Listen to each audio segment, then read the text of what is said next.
passing around a sign-up sheet for everybody if you wish to sign in, so we have an idea of who's here today. For any of you that are new to these committee meetings, this is an informal committee meeting where we're really working to gather sort of a group view on where we're at with the whole land use planning process and moving that along. And if this group has a pretty good agreement on any specific plan, we can then take those back to the full council for any actual actions. There will be no actions here today other than potentially recommending to take something forward to the council for further consideration. First thing I'd like to do is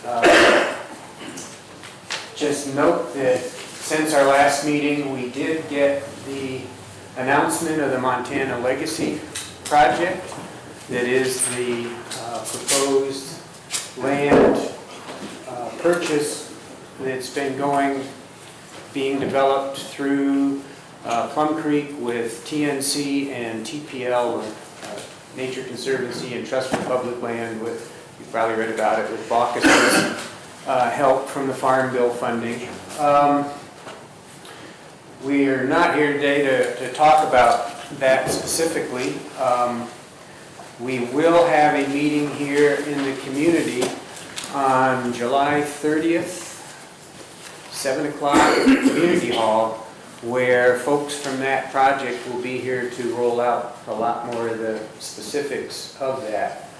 I did note on a map here, just so folks have an idea of what is included in that, and don't hold me to this because this is just what I've kind of gleaned off of websites and such. But about 37 sections, about 25,000 acres of land in the Clearwater Valley, my understanding, is included in the Montana Legacy Project. The checkerboard east of 83, the northern part of the big block, and some lands down the west side of the big block, and then some lands that are right up on the divide between those. So for starters, I'd like to thank Plum Creek for this effort to move conservation in the state forward, and for including these lands in the Clearwater Valley in that project. So personally, I'd like to do that.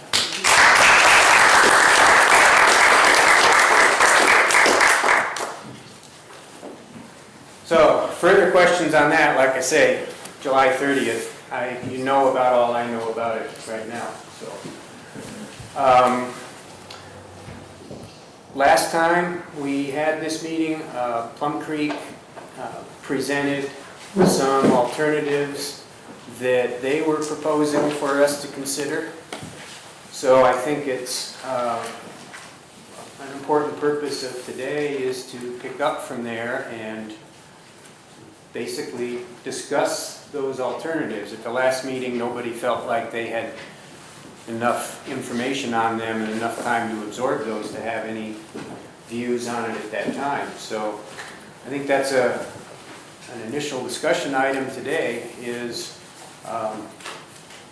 what about the alternatives that Plum Creek proposed? What do we think about those?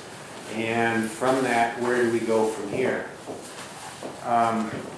I've got some ideas on that, but what I want to do is open it up to everybody else and hear your views. And we are not here to formally record comments from anybody at this. This is not the purpose of this meeting, but we do want to hear the views of everybody.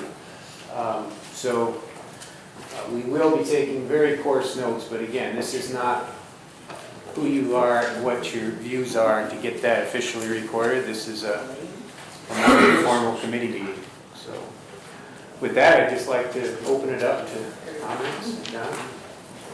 MCAT is here recording this, is that correct? Apparently. Okay, so anything anybody says is being recorded. Well, it is a public meeting, so anything you say is still something you're saying in a public meeting, but it is not officially going into a record that so-and-so said this. It should be. Well, then you've got it on your table. Will you be making a presentation to the Sealy Area Council from this meeting? We will report out the minutes, the general minutes of this meeting will be maintained and will be out on the county website and will be reported out from this meeting at the August 4th Community Council meeting. But we won't try to track who said this and that. That's not the purpose of these meetings. And so we can title this correctly, what is the name of this committee? This is the Community Council Land Use Committee. Great, thank you. So, who's got an idea? I just had maybe a suggestion. Personally, I wasn't at the last meeting, and so if you are looking for people to make comment on Plum Creek's alternatives, is there any way that you could give a brief summary, or was the intent that everybody is up to speed on that? And I may be the only one who wasn't here, so please don't do that just for my benefit. We could certainly start out with that. I guess I would ask Plum Creek to provide that rather than my interpretation of their proposals. First of all, I won't cover this in all the detail that we did last time because we did spend quite a bit of time going over it last time, and I just want to acknowledge that I'm giving it a little bit of short shrift today. And copies of the written proposal are available on a couple of different websites. One is the Rural Initiatives website, Missoula County Rural Initiatives website. I think it's on the, is it on the Sealy Lake page, Sealy Lake Community Council page for that? And the other one is Kelly Burgess posted it to a Placid Lake website, and maybe you can tell them more specifically. PlacidCreek.net. PlacidCreek.net. So there are a couple of different ways that you can get the full proposal. So we kind of agreed to bring 3 different proposals back to the community that we thought were more fair than the alternative on the table. And one of them was to take the December 2007 proposal and use those land use designations except zone one of the particular areas shown on the map as 1 to 20, and that we would propose to, in the TDR program that we had proposed in conjunction with the council and the county and others, just seemed too complicated, and there were a lot of questions about that and a lot of distrust around that. And so what we thought that we would do is just completely eliminate that from the program as a way just to help simplify things.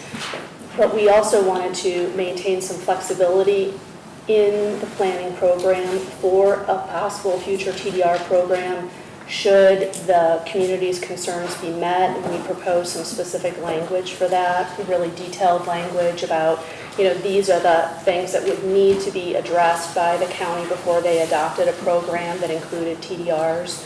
And that specific language is also available on the website.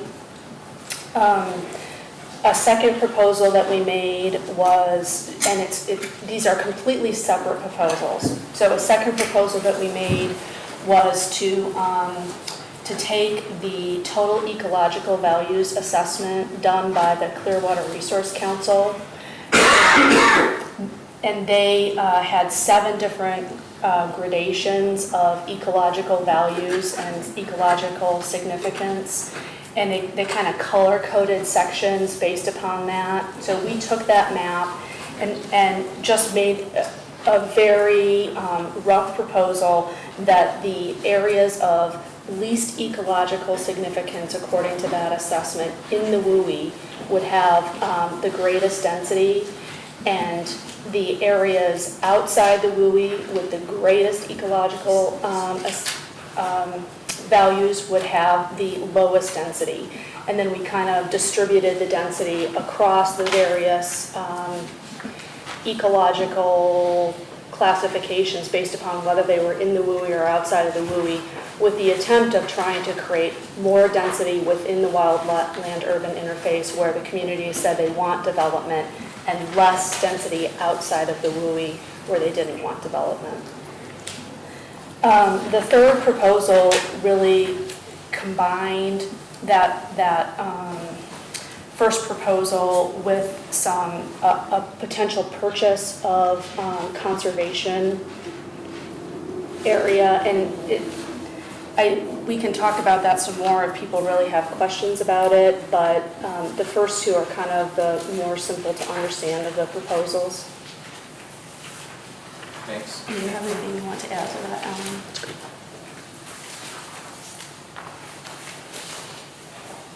Do you guys have anything that I didn't cover that you want to cover on that?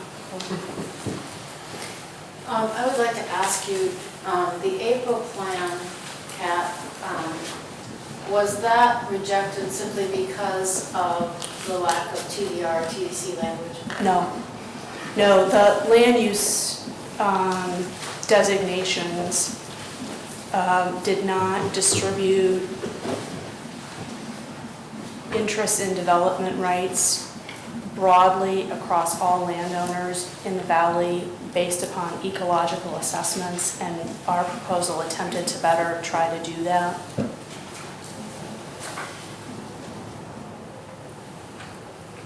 And I guess as far as the TDR, TDC, which you're going to call it, language being a part of amended to Chapter 7 or something, if written correctly, I don't have a problem with that. Mm-hmm. My problem has been that with the current ownership distribution, I don't feel that that'll work well, but certainly in transferring out of this area into another area, I believe it would work. And I believe in time, as we have a change of ownership, it may. So I guess that's just my feeling about it.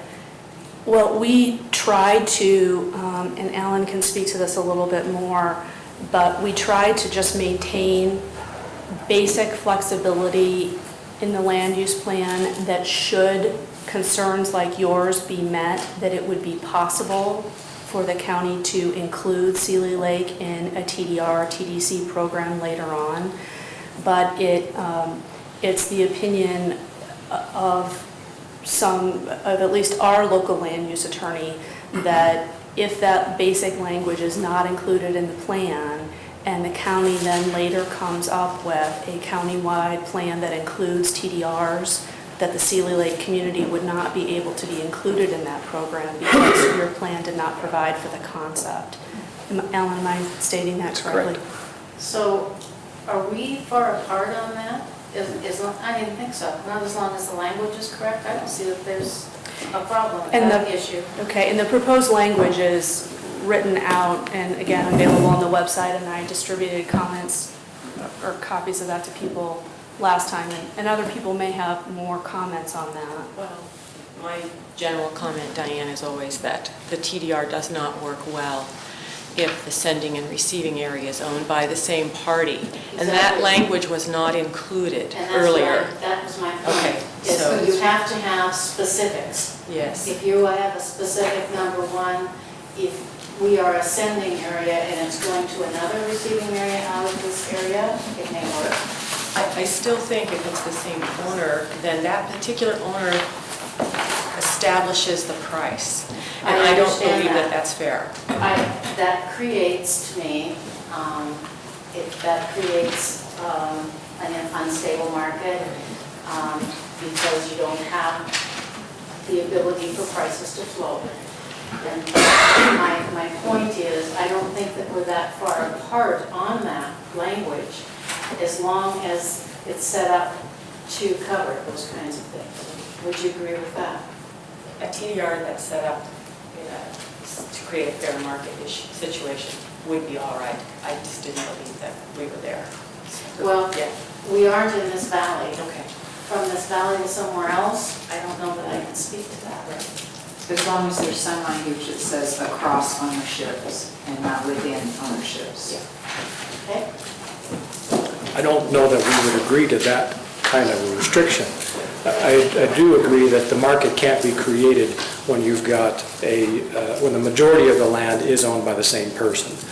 But to include language that would prohibit any kind of transfer between lands owned by the same person also creates an artificial market, because the market needs to be open for any and all types of transfers, whether they be among different owners or among the same owners, because you're looking for a mechanism that's going to encourage those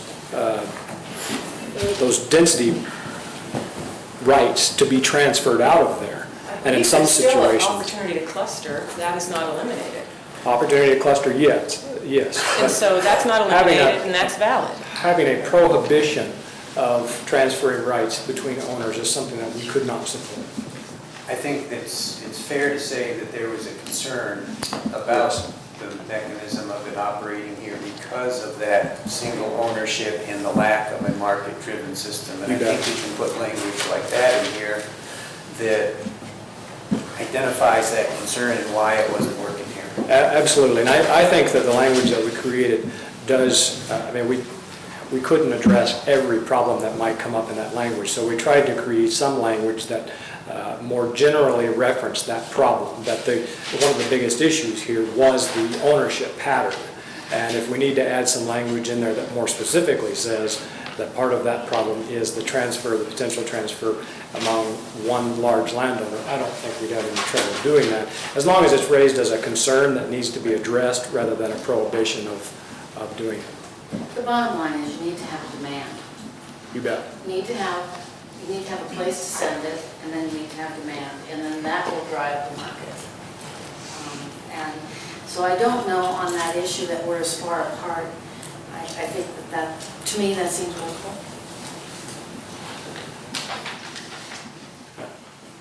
Just like to make a kind of a clarifying comment on the assessment without having seen, the maps that designate density based on that assessment. I can't really give, a lot of detail on an opinion, but I certainly do, and there's a couple other people here who were involved in that landscape assessment, and I guess from my standpoint and my involvement, those ecological values are stacked.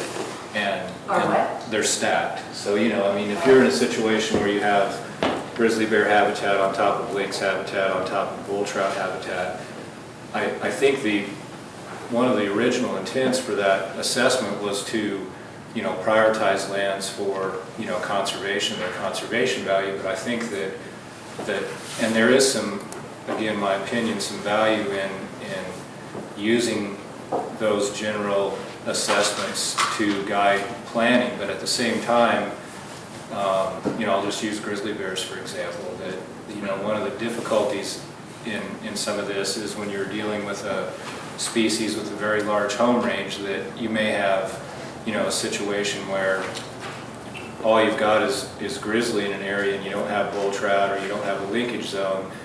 That area still has a very high priority from keeping density very, very low because of the impacts of any development on that species. And so there can be some, what I would say, some negative implications of using those weighted ecological values to really come up with density level planning, if that makes sense.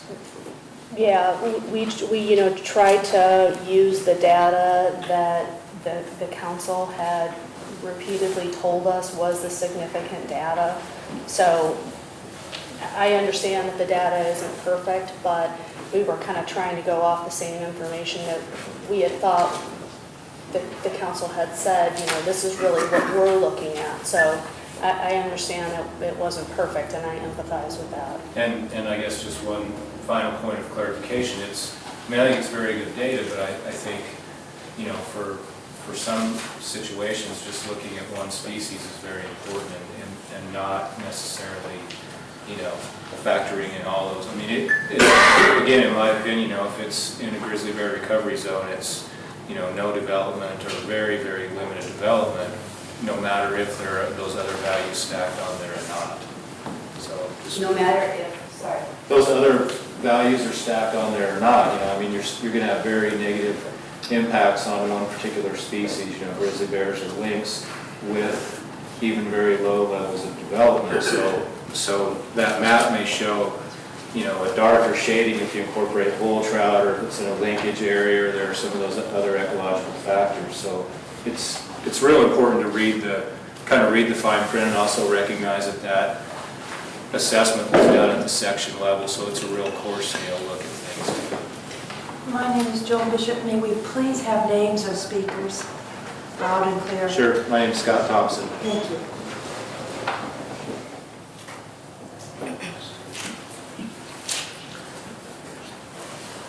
Well, I'm Dick Kreitz from Placid Lake. I guess if I had to make a decision, I'd go with number 3, and that it's a workable compromise, plus it also gives a chance for this grizzly bear, like you say, a chance if that if a developer wants to pay money to reserve that area forever in return for being able to increase the density a little bit inside the WUI. It seems to me for the folks that are really concerned about wildlife and so on, makes sense, it's viable, it's market driven. Whatever the price put on that property would be balanced by the potential buyer. Is it really worth it to pay that for that land to get higher density? And just a business decision, but the effect of it is, to the extent it goes forward, it will permanently protect that ground and also increase the ability for people to be able to enjoy what we're all enjoying here. Jerry O'Connell, Greenham. You may have heard a lack of applause over here in the beginning. I gave you sort of a Zen applause, one-handed, because half of the stuff that we really want to protect fell out of the plan, the legacy project. The other half, the lower half of the big block and other critical stuff is missing. Those 3 alternatives all kind of assumed everything was all pre-legacy. Now that we've carved out the parts that are our legacy project, how does that change these plans? And what is both Plum Creek's, if we can get it, and the council's ideas for modifying those to now focus on the remaining Plum Creek land that is pretty critical?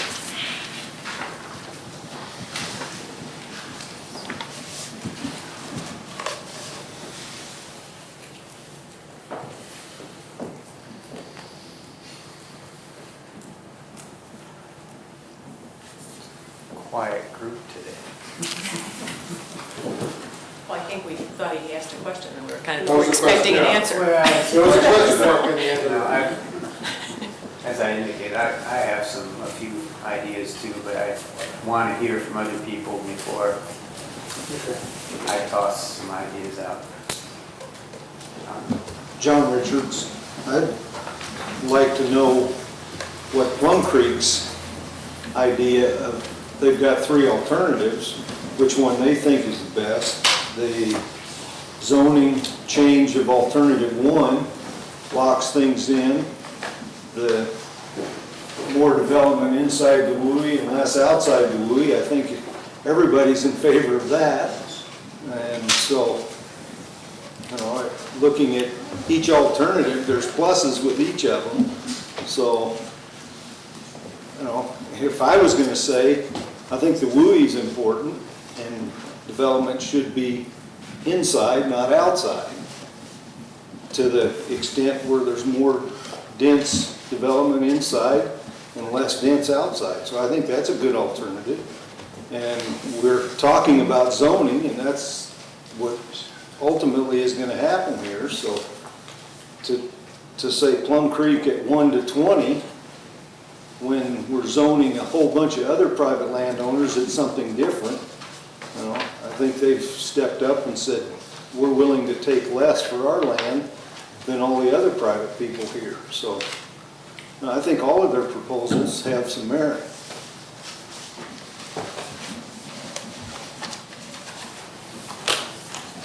I'd like to listen to everybody else's comments. Thanks, John. That's fair. I mean, I appreciate being asked. David McEwen. I gave you a letter today from a newly formed coalition called the Mission Placid Coalition. And that has come about, actually called the Placid Mission Coalition. That's come about as a result of everything that's occurred up to now. And I'd like to read one or two paragraphs from that letter. It shouldn't take long. Although the coalition understands Plum Creek's desire in the near future to gain policy level approval for some level of future development, we believe that the Seeley Lake Community Council does not yet possess sufficient information regarding the environmental impacts and other consequences of such development to make an intelligent and informed decision about how much development is appropriate. The coalition therefore respectfully requests that the council undertake an environmental impact analysis addressing specific potential development scenarios and how they might adversely affect wildlife, traffic levels, air pollution, water quality, and other environmental and natural resources. We understand that the Montana Environmental Policy Act does not, on its face, apply to local government planning, but our attorneys have advised us of their belief that the state constitutional provisions requiring the maintenance of a clean and healthful environment require the practical equivalent of MEPA analysis as part of the county planning process. Given the undeniable fact that the process, if not handled properly, can lead to the degradation rather than the protection of our common environment. To be fair to Plum Creek, we believe we need to make that point clearly at the outset of our participation. I'll skip the next paragraph and go to, in short, we envision a new phase in the local planning process in which the community council gets far more specific than it has been to date about A, where specifically development around the valley might occur, B, how much development, i.e. how many residential units might occur under differing scenarios, and C, how adverse environmental impacts associated with new development will be mitigated. We welcome the opportunity to participate actively in this new phase. Although the Community Council may have hoped to wrap up this first phase of the planning process in the relatively near future, we believe that for the process to be completed in an acceptable manner, this next phase should take as long as is necessary to achieve the best possible outcome for all concerned, and particularly for the environment. What is at stake is simply too important to be driven by time considerations rather than quality considerations. This letter will be available on Kelly Burgess's website in its entirety.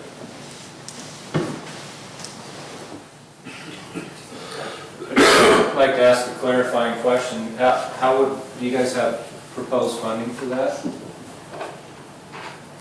How would that be funded? With money. Being worked on right now. Yeah, we're in the process of, if you care to donate, that'd be fine. Become a member of the coalition, that'd be wonderful. I just thought maybe you guys already had money lined up. That was where I was. We do. A little. Okay. just getting started. What do we do meanwhile, as we continue to have sometimes monthly or every other monthly proposals coming for subdivisions and various other things that need review from the county, and the county has no direction yet from this community as to what to do?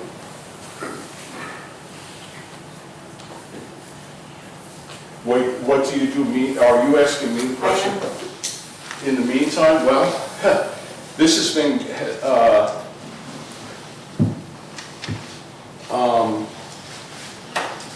are you suggesting that we quickly do something now without looking at all the possible things and just kind of throw something out there and then go on it from that basis?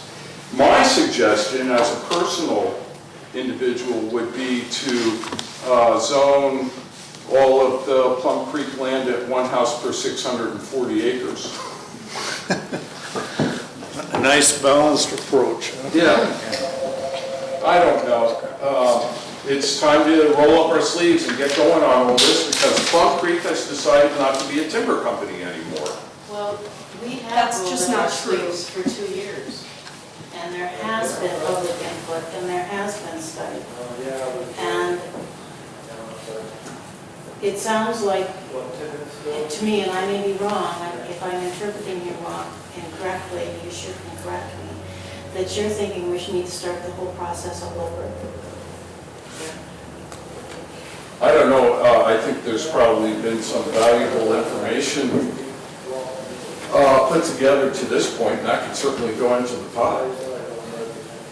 I think Plum Creek needs to let us know what they're thinking, and that's what this is driving at. Here it is, right here. No, they're not telling us where they're going to do their development or anything. They just want to get the best possible zoning they can on their different lands, and that's what they're pushing for. They're not telling us what they're going to do around Placid Lake or someplace else. They're not coming up with any ideas that we're thinking about doing a development of 600 units here, or 50 units there, or 20 units there. Plum Creek has not submitted one subdivision application in Missoula County ever. Right. And that's a good thing. But it sounds like you're getting ready to. I have a question, Shirley Jewell from Plum Creek. Was the Placid Lake land and the big block even available for the Legacy project? If you have questions about what property TNC and TPL offered to purchase, those questions would probably be best addressed to TPL and TNC. Was it available for purchase by you? Rumor has it that it was not even available. If you have questions about the property that TPL and TNC... Oh, come on, answer. Answer the question. The real answer, Jerry, is I don't know. But what I can tell you is that the area around Placid Lake was not designated as the property with the most ecological significance by the people of this community and the ecological evaluation that they did. And my understanding is that TPL and TNC were trying to preserve the most resources they could with the dollars they had available. So What community? The entire Missoula community, the entire county, or just this specific community? Because the legacy encompasses land throughout the entire, so. It does. I think that's a misleading statement. 70% of the legacy property is in Missoula County. Right. The other half of the woman's question, just to follow, make sure we got it, was the lower half of the big block, was that offered by Plum Creek? You would have to talk to TPL No, and no, TNC. Was it offered by Plum Creek? Not was it purchased by TPL? Was it offered for purchase by Plum Creek? Plum Creek did not offer to sell any land to TPL and TNC. TPL and TNC approached Plum Creek to acquire property. We didn't have any property listed, none of it. I feel we're wordsmithing this into a very cozy little explanation. I encourage you to come on the 30th and put these questions to TPL and TNC. There will be a Plum Creek representative here at the time who worked on the transaction.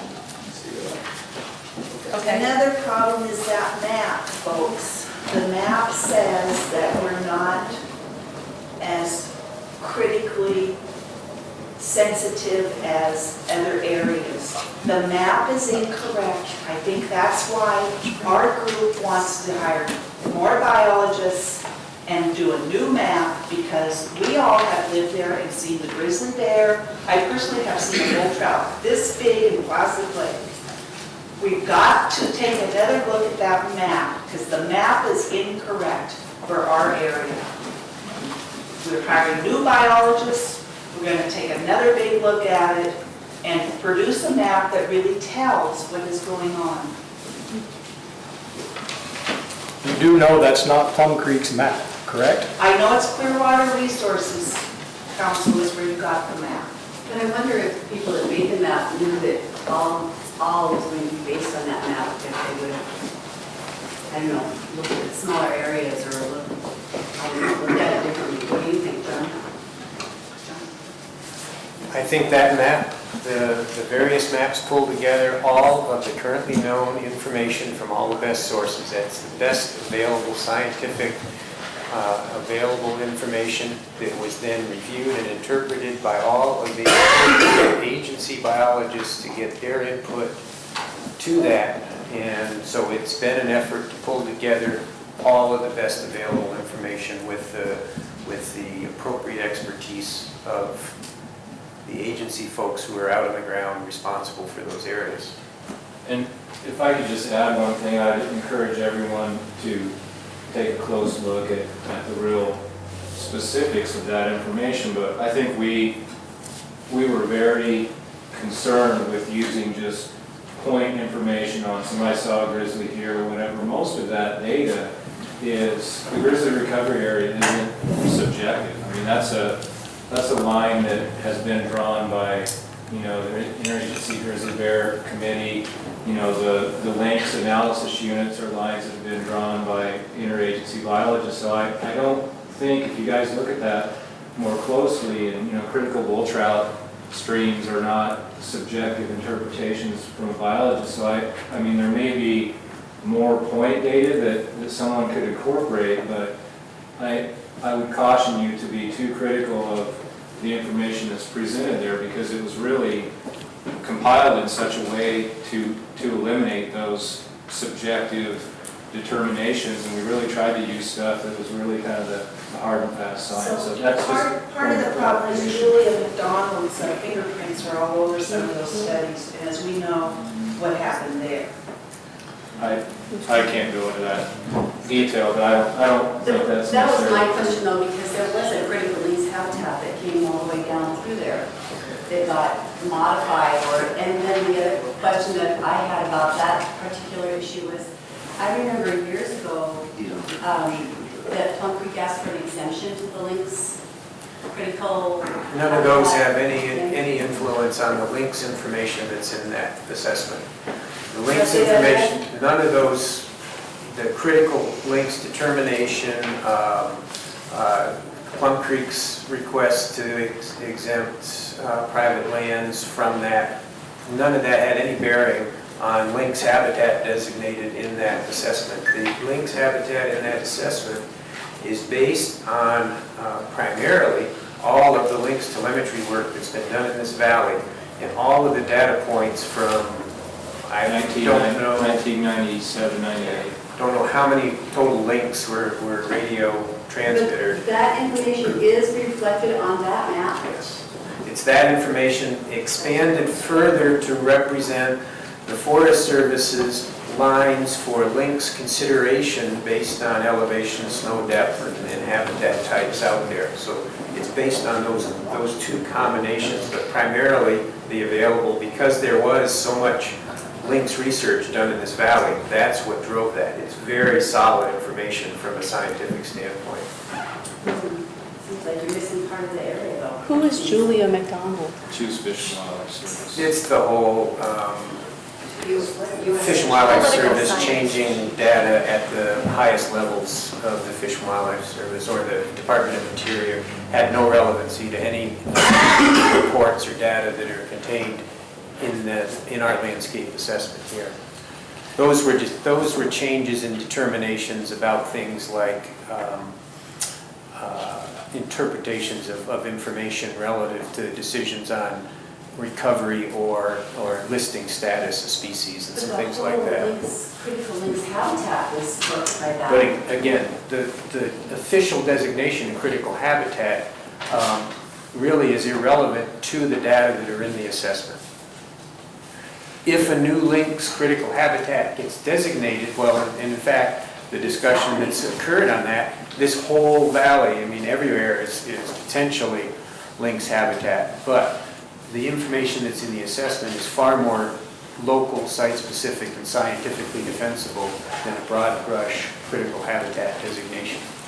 All of this stuff that you speak about is information that was requested by myself through the Montana Right to Know. I wanted the maps, I wanted the information, I wanted to see what was happening. All of that, and none of it was ever given to me, and I asked over and over and over again, and I finally got this box full of junk, you know, the same stuff, and so where does anybody get to look at all of this stuff that you're talking The about? landscape assessment has been out online for the last 2 years. The sources of information for that are listed in the description of all of that in the assessment. The methodology of putting those maps together, that's all right out there online. Oh, Hard yeah. copies are available. Yes, our copies are available. So this gray tone map is what you're talking about? That's been out for the last 2 years. Right, and there's no copy of that in any of your files, of that map, or anything like that?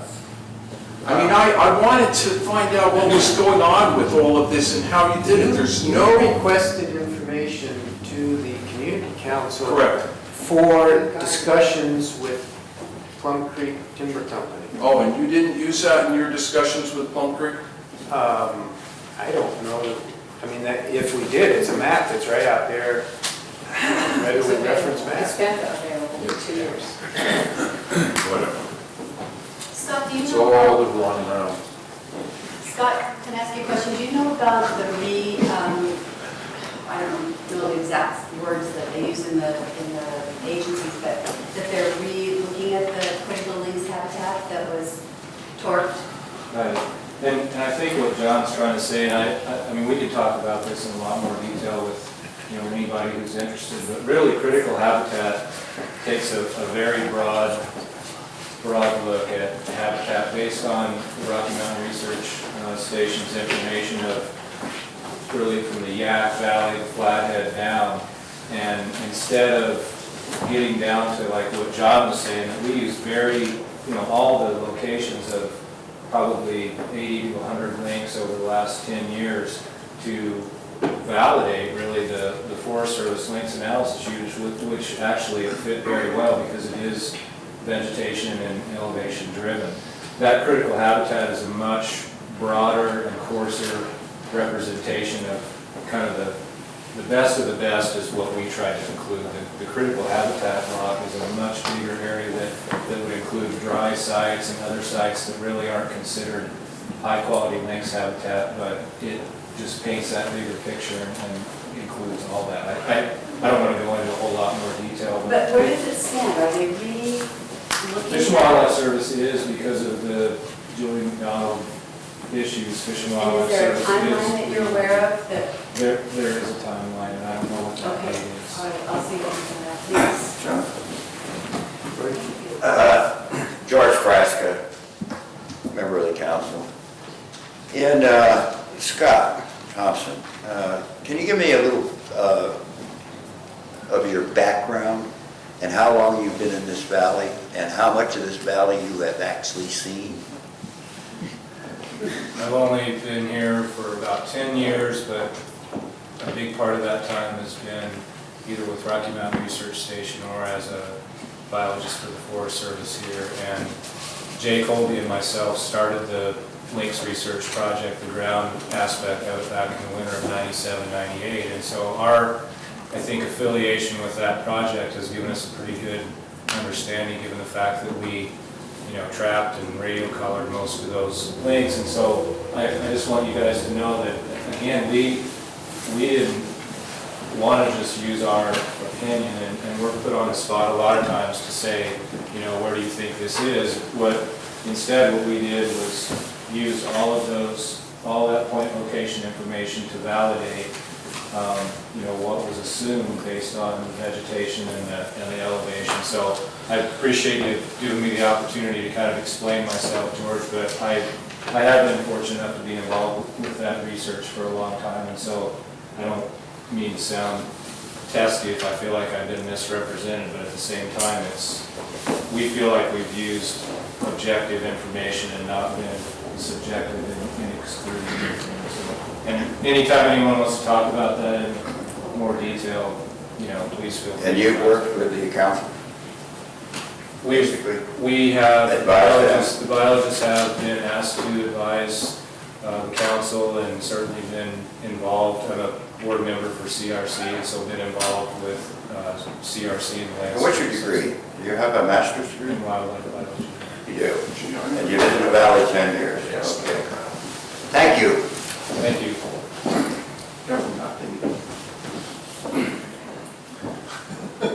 Has there ever been a study on road cuts and erosion and what that will do to the environment? Just a few, I think. Yeah, there's a huge body of information, I'm sure, out there on road cuts and all kinds of... So that's all out there on the website? Oh, not on the website, no. If you mean specific to road cuts here in this valley, not that I'm aware of. There is a Forest Service database that has road density information for every 6th Kodak. I'd like to say something. My name is Eric Kidder, and I was raised at Placid Lake. I was bathed in the sink, and it was awesome, and I've enjoyed going up to Placid Lake for my entire life. And the thought of having 810 divisions and housing being built around our cabin and with access to our lake where, I don't know, most of you guys were probably at the lake on 4th of July, and it was insane with the people we already have there. There were too many boats on the lake. We have loons nesting, we have grebes nesting, a great blue heron that sits in our front, right in front of our house and hunts. We had river otters. We're not just talking about one species, the lynx, the grizzly bear. We're talking about an incredibly diverse ecosystem that might not be the most important part of this valley, this beautiful valley that we all share, but it is important to us, and I can't imagine 810 subdivisions, housing units, anything near that big going onto our lake. It will create an unsafe environment for everyone who wants to use that lake.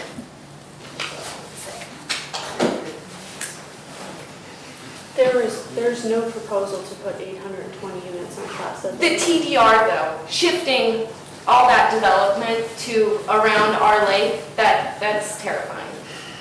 I think if you use a TDR policy where you are going to have receiving areas, those areas should be spread out and diverse as well. We need to keep it within the WUI, but we also need to have less density. That amount of density it would not be acceptable. Even half that, Yeah, there's no way. That lake's small. How large of an area? Plum Creek doesn't own any adjacent property to the lake.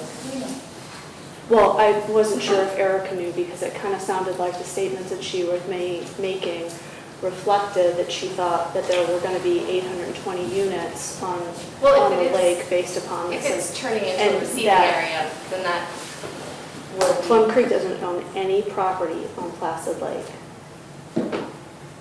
Swap with the state. You guys have done that before. Around it, Right. can buy some. Somebody want to sell some? Is that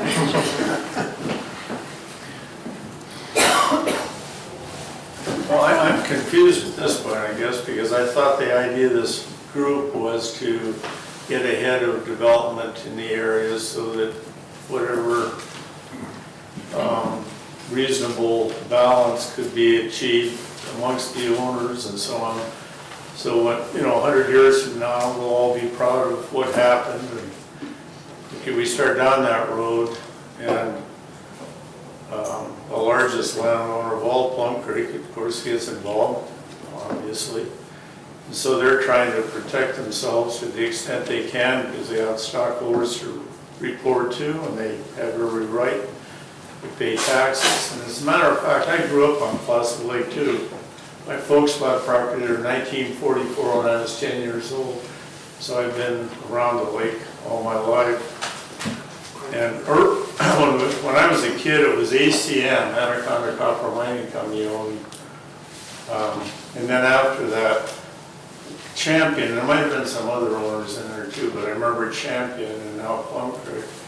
And they were always real good neighbors. We could hunt on their land. They were just, in 2 instances, we bought property from them. I mean, they were very good neighbors, and they are today. But I have to laugh, the group starts out to try to steer the thing in a mutually beneficial direction. Plum Creek gets involved to try to work with us. They give us a proposal that sounds good to me. Any one of the 3, I'd go for number 3, but then we have a group that jumps up and says, wait a minute, we're going to throw a block to this process. We're going to tie it up in court indefinitely. And if they do that, basically all that does is puts us back the day before you guys met the first time. We have existing laws on the books on how subdivisions can be done, so we just go forward at that point. I mean, am I the only one here that's confused by this? No. A lot of the meetings were behind closed doors, the public was not involved. That kind of nonsense, that conspiracy theory, everybody loves that, but it's just true. nonsense. Montana has open meeting laws. They weren't met. You got Missoula County complaining about Ray doing it at the federal level, and they're full well knowing that this community council is having public uninvited meetings and said on record that Plum Creek wouldn't come to these meetings if the public was invited. So you think Plum Creek's a big bad person, a big bad? I'm not saying that. It's Montana, and we do things in public, and we have laws. Here they are, they come to, maybe instead of talking about what they're offering. We are here today to Throw talk the about blocks to it. where we're at with the proposal and the land use plan moving it forward. So could we get back to comments relating to that? I find it kind of interesting that the Lynx critical habitat zone was supposed to include Placid Lake area before, what's that woman's name? Julia McDonald got involved. And then it was minimized from something like 25,000 acres, I could be way off on that number, to 2,500 acres roughly, all centered right around Glacier Park. And that was going to be the proposal until she got called on it because she was interfering with the biologist's decisions. And I think it's really interesting that Plum Creek asked to be exempt from the Lynx recovery area, and I'd like to know why. And also,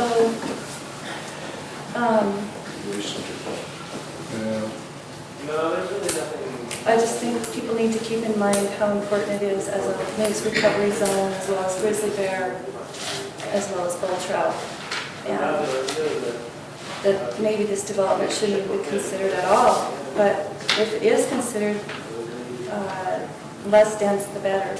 That's what I would say. Can you answer our question though about being exempt from the Lynx recovery zone? I am not a biologist, but I can tell you that we have biologists on staff that have reviewed the proposed Lynx critical habitat designation and commented on it. I believe that those comments are all public record. I was not personally involved in them, so I can't speak to it other than to say that I know our biologist looked at it and commented on it. I can speak to the process a little bit. The process you're talking about is a U.S. Fish and Wildlife Service process. It is not a process that the council can affect, okay? When you go through that process, there are lots of public resources, as Kat says. There's hearings, and that stuff's all published on the internet. Sometimes it's hard to find, and you need to call a Fish and Wildlife Service office and have them help you weed through the links to get there. But the information is all there. So it's kind of hard to debate here in this room because it's really not, those decisions aren't made at this level. Okay? And does the Fish Wildlife and Parks give exemptions? It's not Fish Wildlife and Parks. It's the U.S. Fish and Wildlife. Do they give exemptions? They do conservation agreements, and I believe there are conservation agreements with corporations like Plum Creek, but it's not an exemption. It has to do, there's some other language involved in it, but that's really not what this group is to talk about. I mean, I think that maybe the thing to do is to invite to our community representatives from those organizations that have that role. Have Fish and Wildlife Service come and explain their process. Have them come explain the Lynx situation if that's what you want to understand. But really, we would debate about all kinds of nuances here and not have the right information if we continue this conversation today. Jared, I guess I'd just add, the only thing that is kind of related to the discussion we're having is, and Kat can correct me if I'm wrong, but I know that one of the issues with the Endangered Species Act is there's takings associated with values of private land, and I think one of the main arguments that Plum-Crick made the first go around is that if their land was designated critical habitat, that would result in an unfair taking of their values, and so. But they have to balance that with the taking of the endangered Okay. species or the listed Correct. species, and so, I mean, this is a lot of precise language that we really, maybe this isn't the place to go over it all. That's true. And I'm not qualified to speak to any of this, I'm sorry.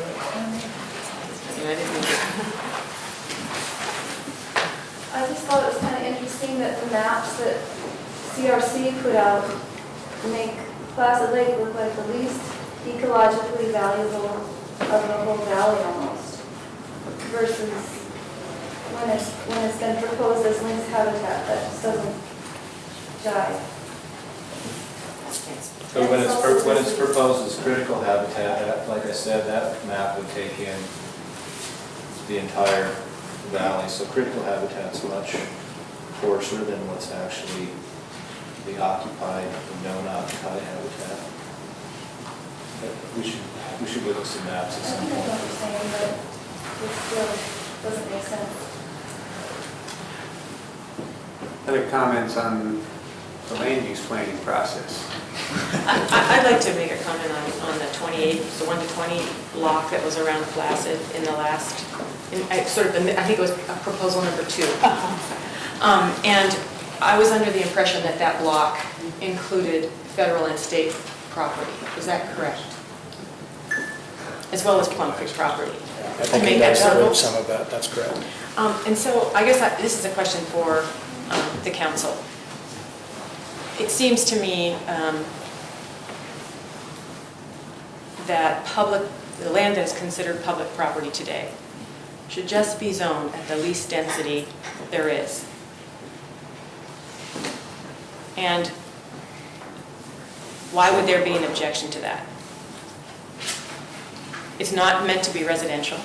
So are you saying, as was brought up in the last meeting, that we should do something different for Plum Creek than we do for other? I would not consider, I'm just talking about public land. Why is public land going to be zoned 1 to 20? That doesn't make a lot of sense to me. And so I'm just wondering, what's the logic there? Is there some way to just say that, can we see what the map looks like with that chunk You know, do you Yeah, understand what I'm? We've kicked that idea around, particularly for federal. Now, DNRC lands, DNRC would argue that they have a highest and best use policy as well. And they may be interested in understanding what some development potential could be for their lands. So in that block then, is it the NRC land or is it? It's So NRC it's land. not federal land? So, There is some federal land in there as well. Now, Forest Service, I mean, another component of this is Forest Service, while it may take 10 years, has done trades of land. And so there's a question of if we have a block of Forest Service or sections of Forest Service land that are deemed more developable than some other lands somewhere else, how do we know that if we just broad brush them all? So that's the reason we did go with just the area zoning, or the area land use density determinations, really taking off the ownership behind it and saying what do we know about these areas and what might be some appropriate land use densities out there. so one should assume then that if it's zone 1 to 20, that eventually there'll be some sort of trade? Or that's a possibility? No, not necessarily at all. But if you're looking at what potential density is, you have to think about it that way. Okay. With the zoning,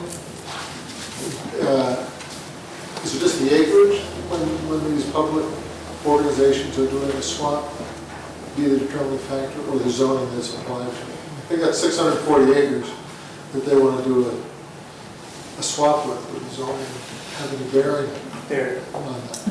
Good question. Probably not. It's more the resource values. If it was a Forest Service, I would think it's more. They're looking at what the resource values are of lands that they're trading out and the recreation and public use, all kinds of factors. But the weight of the value of those lands and the ability to manage those effectively compared to maybe some other holding somewhere else. Have they been approached or offered any opinions on their willingness to accept a 1 to 640, for example, on those public lands? The Forest Service lands are, in my understanding, are basically exempt from any zoning. So even if we put a zoning over this whole area, it does not apply to Forest Service lands. It's simply part of a potential growth plan that really, you're right, in one hand, has no bearing on what's going to happen to those Forest Service lands. So in that sense, they could just be pulled right out of here and given a neutral color in a sense. It would seem to me, if I was looking at it from a landscape view, and I saw those public lands that are really not developable to be assigned a density, for instance, like the highest level, 1 to 640, to give it probably be a more meaningful representation of a landscape view, rather than painting them all with a 1 to 20 and almost giving a tacit endorsement to denser development than it really warrants because of this massive amount of open land. Yeah, I mean, again, I think we tried to primarily look at land use density in areas and putting lines around them, sort of not going in and saying, what's this quarter section or what's this section? But you could then just do an overlay and say Forest Service lands just come out as a whatever. And I think when you probably laid that out, maybe the political impact of all of this hadn't yet clarified itself. And the socio-political, I guess you could say. And it might be helpful, at least to have an overlay. Yeah, and I guess to me, if you got a section of Forest Service land that's embedded in an area that has a certain land use density, whether it's shaded with that land use density or left as a blank color, but still is embedded with all the lands around it in different, I don't know that there's a huge difference there. But Is the state the same way where you can't, the state does? State, I believe, Pat, help me out here, is exempt from the zoning, but they typically follow the lead in those zoning recommendations. Correct. Excuse me, and the state's land use management plan says that they will comply with local zoning regs.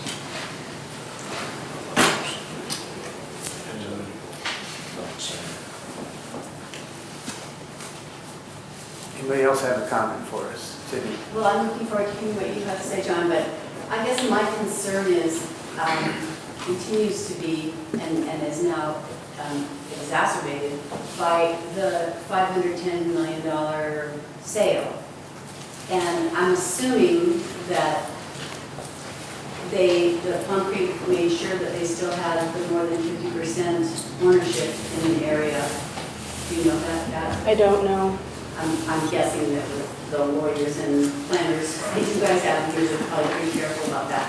And I guess I really see that they can, again, for the legacy idea and the legacy plot, the whole thing, I'm thankful to other people too. But I just think that kind of shifts things now. I see the big bullseye around Placid, but I also see the big bullseye around the big block, South End, and I just, knowing that, my understanding is that Plum Creek will get the $500 million and then still be able to log the lands that are left in their name, or however that goes. No, there'll actually be and again, there'll be more information from better experts about this on the 30th, but the intent is to sign a fiber supply agreement that would allow Plum Creek to buy logs that are logged off the property, but Plum Creek will not decide what gets logged or to what extent. The owner of the property would do that. So we just want to make sure that we can supply fiber to the 9 manufacturing facilities that we have that employ, about 1,300 people here in Montana. So who would own that? Is it turned to the Forest Service, or how does that work? That'll be part of the discussion on the 30th, and it'll be up to the Trust for Public Lands and the Nature Conservancy about how they would dispose of that property to whether it would be state land or, who would succeed to their interest in that. And then finally, I guess I just am interested in the answer. I forget who asked the question about whether the Placid land or the south end of the big block was on the table for, if they asked about it. But, to me, that, when I look at the map that came out in, I think it was in the Washington Post or something, there were those two chunks, Placid Lake and the south end of the big block, that made me worry that all of the not planning that Plum Creek has not been doing is still in effect. To develop all around Placid, to develop a destination resort in the south end of the big block. I'm sorry, I'm struggling to figure out exactly what it is that your question is. Help me. Well, yeah, I am interested to know if it was off the table or not, whether that's private information or not, and we can't know that. And what are your still future plans for the south end of the big block and for Placid Lake? We can't. Plum Creek has no plans for the south end of Placid Lake the south end of the big block or Placid Lake. But what we are trying to do is to protect our property values and our rights to develop the land should we wish to do so. I think probably there are very few people in this room who would dispute that development values of property for a lot of the property in this valley is greater for development purposes than it is for timber purposes. That said, Plum Creek has not submitted a single subdivision application in Missoula County ever. Of all of our property in Montana, 1.2 million acres of property in Montana, we have created subdivision on 3,000 acres ever in the history of the company. So I understand your worry, but I wonder if it's based upon fact and whether perhaps there is some either misinformation or worry that is unwarranted. And again, I think the discussion of the legacy project is best held to that July 30th meeting when all the right folks to answer those questions. I think those are legitimate questions, but at that time rather than to Cat and Alan folks here. Yes. Lou Huskins, Placid Lake. I promised myself I was going to be quiet, but that last comment just can't go. I realize Plum Creek has developed in a lot of places in the United States.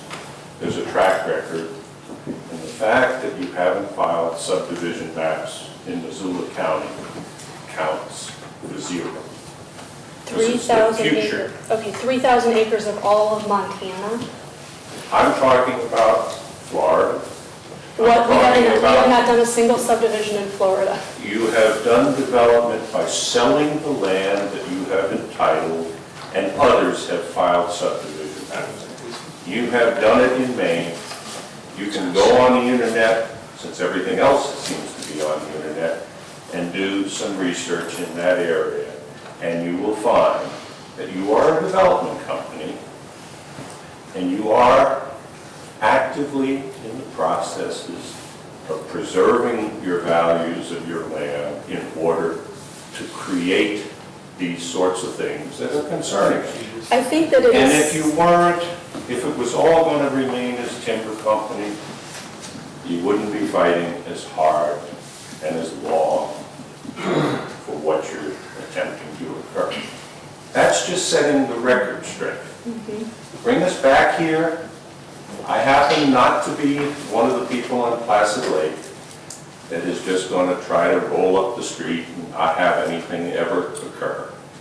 I just like it to be a little balanced. But don't try to pull the wool over our eyes that you are not ever going to file a subdivision I never map said and that. whatever. It That's doesn't just count not for fair. anything. I've never said, in fact, I think what I You just just said is. said it 3 times in this meeting that you never have, and that should That's count for right. something. That's right. We haven't, and it should count for something because this It doesn't valley count for board. could look very different. It doesn't count for board. It's the future that's important, not the past. Which, And that's what we're here to talk about, is the future land use plan. And John? I would like to say Plum Creek's track record in Montana is they just sold 90,000 acres right over the hill here. They just committed to another 388,000 or 320,000, whatever the number was. You know, I think that's putting their best foot forward. They're selling their land to keep it in conservation. And the only way they can afford to do that is if they can get more money for another spot that they've given up. It's a big block on the north end, has Marshall Lake in the middle of it. What do you think Marshall Lake is worth as a huge development?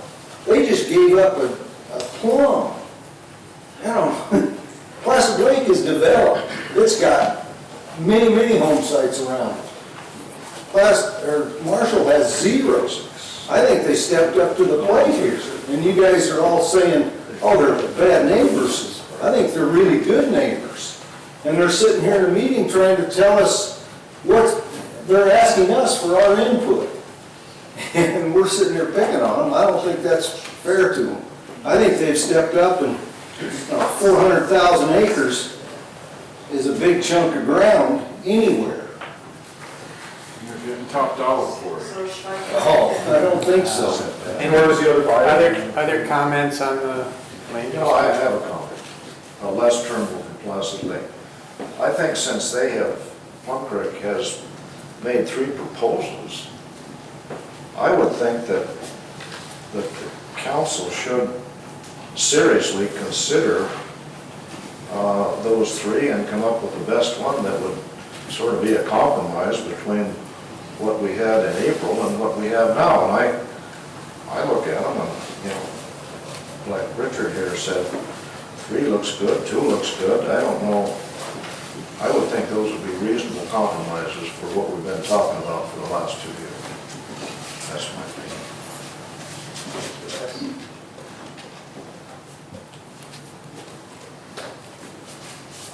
I guess that might be a good segue. Probably not of surprise to any of you, I do have a thought or two about this. So responding basically back to what Plum Creek presented at our last meeting. First of all, I'd just like to provide a few comments on this statement that the lands weren't being treated equally or fairly, based on the assessment you did using the ecological assessment. And as I indicated at the last meeting, I thought that was a very inappropriate application of the assessment. And I'll explain that a little further here now. As is talked about earlier, that assessment has pulled together the best available information and in the case of what Plum Creek was referring to, 7 different or 6 different species plus a linkage zone component that aren't necessarily, as Scott pointed out, of equal value, but they are the resource values, the wildlife-related, fish and wildlife-related resource values, perhaps of the greatest concern that we have some of the most information on in this valley. Let me give you an example. Scott already gave a couple, but I'll give you another one. Certain places of this valley have a very low total ecological weighting of those 7 species. And for example, all of this land down here in pink has a very low ecological assessment value, and yet we zoned it 1 to 640. Why? We all know that's the game range. That is a central, a key area for all of the elk and mule deer and other wildlife that migrate through and utilize this valley.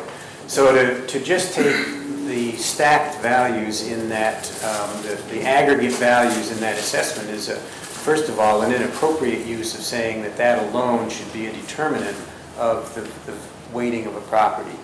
Further, there is a huge spatial context that goes with that. We have pieces of property with a relatively low weighting way out in the west side of the valley, perhaps, that because of their location, there are no fish values. They don't have any linkage values. They might be elk, they might be something else, but they might get a 2 out there. And to propose that we should say that should get a 1 to 40 or a 1 to 20 density totally ignores its location with all the other kinds of considerations. Our land use density efforts have taken that information, tried to interpret it, and weight that with other information like where is the current infrastructure, where is the wildland-urban interface and the values, the boundaries of that. How would this all play out to provide services and keep the ecological values in there? So that's what our land use density attempts to do. So the ecological assessment doesn't take into account those other things? No. Okay. No. I had misread the introduction, which I thought to the ecological assessment. There are maps in the back of the landscape assessment that do combinations with some infrastructure, but not the map that you were using. The map that we used and that had been the map that the WUI was overlaid on was simply 7 wildlife or 6 wildlife species and linkage zones aggregated together. I can give you a couple examples. Your first example that you put in there,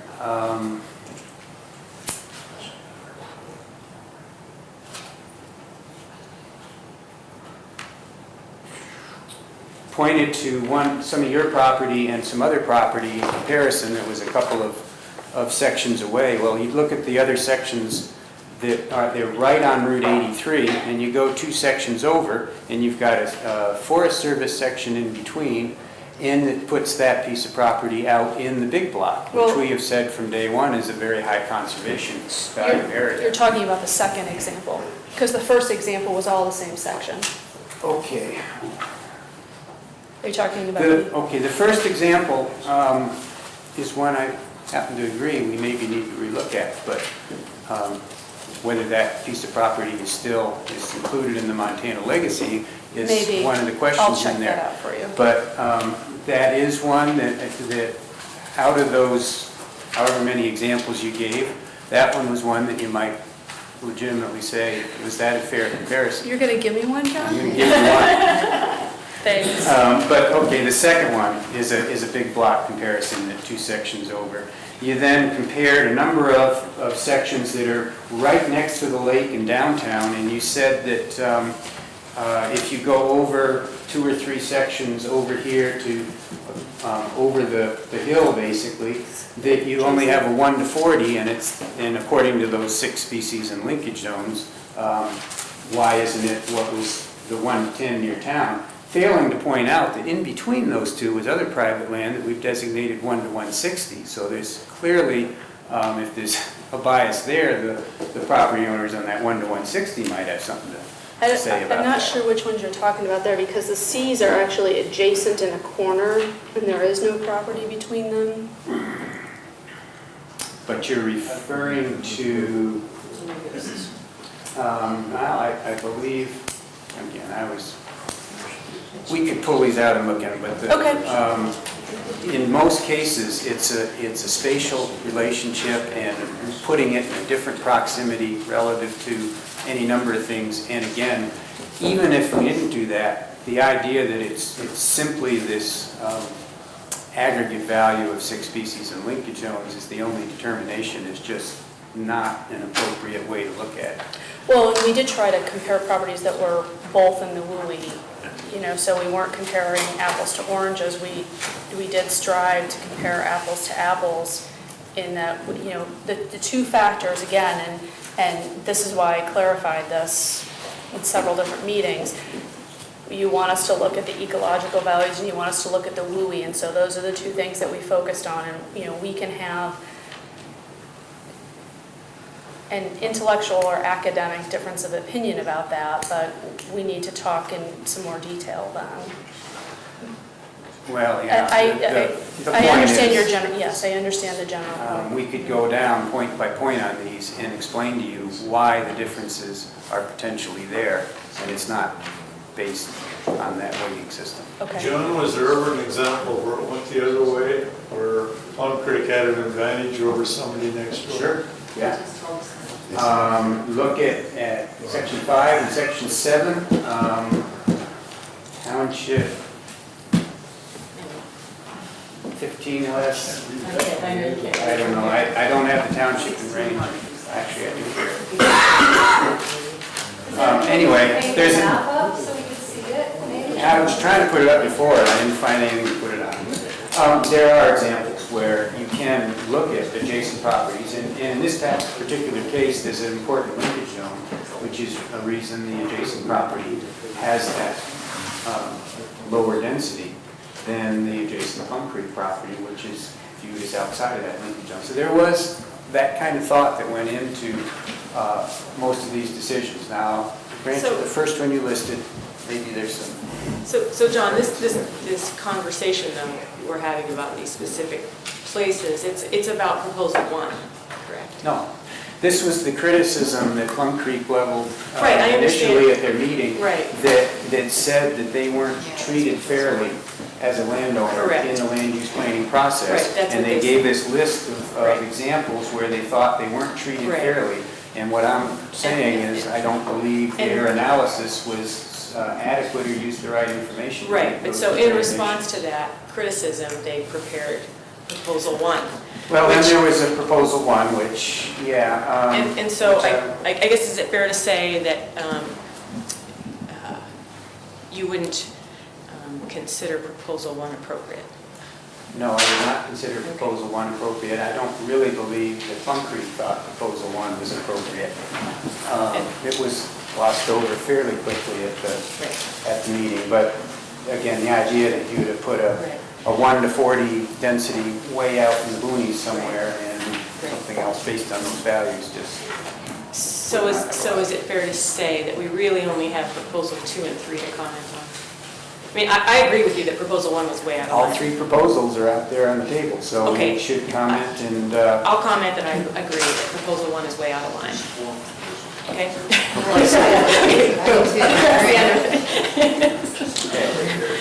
Anyway, then I was going to talk about proposals for you. And then, so we've already kind of talked about proposal 1. Based on that kind of analysis, I just don't think that was appropriate. Proposal 2 basically takes the December 3rd plan.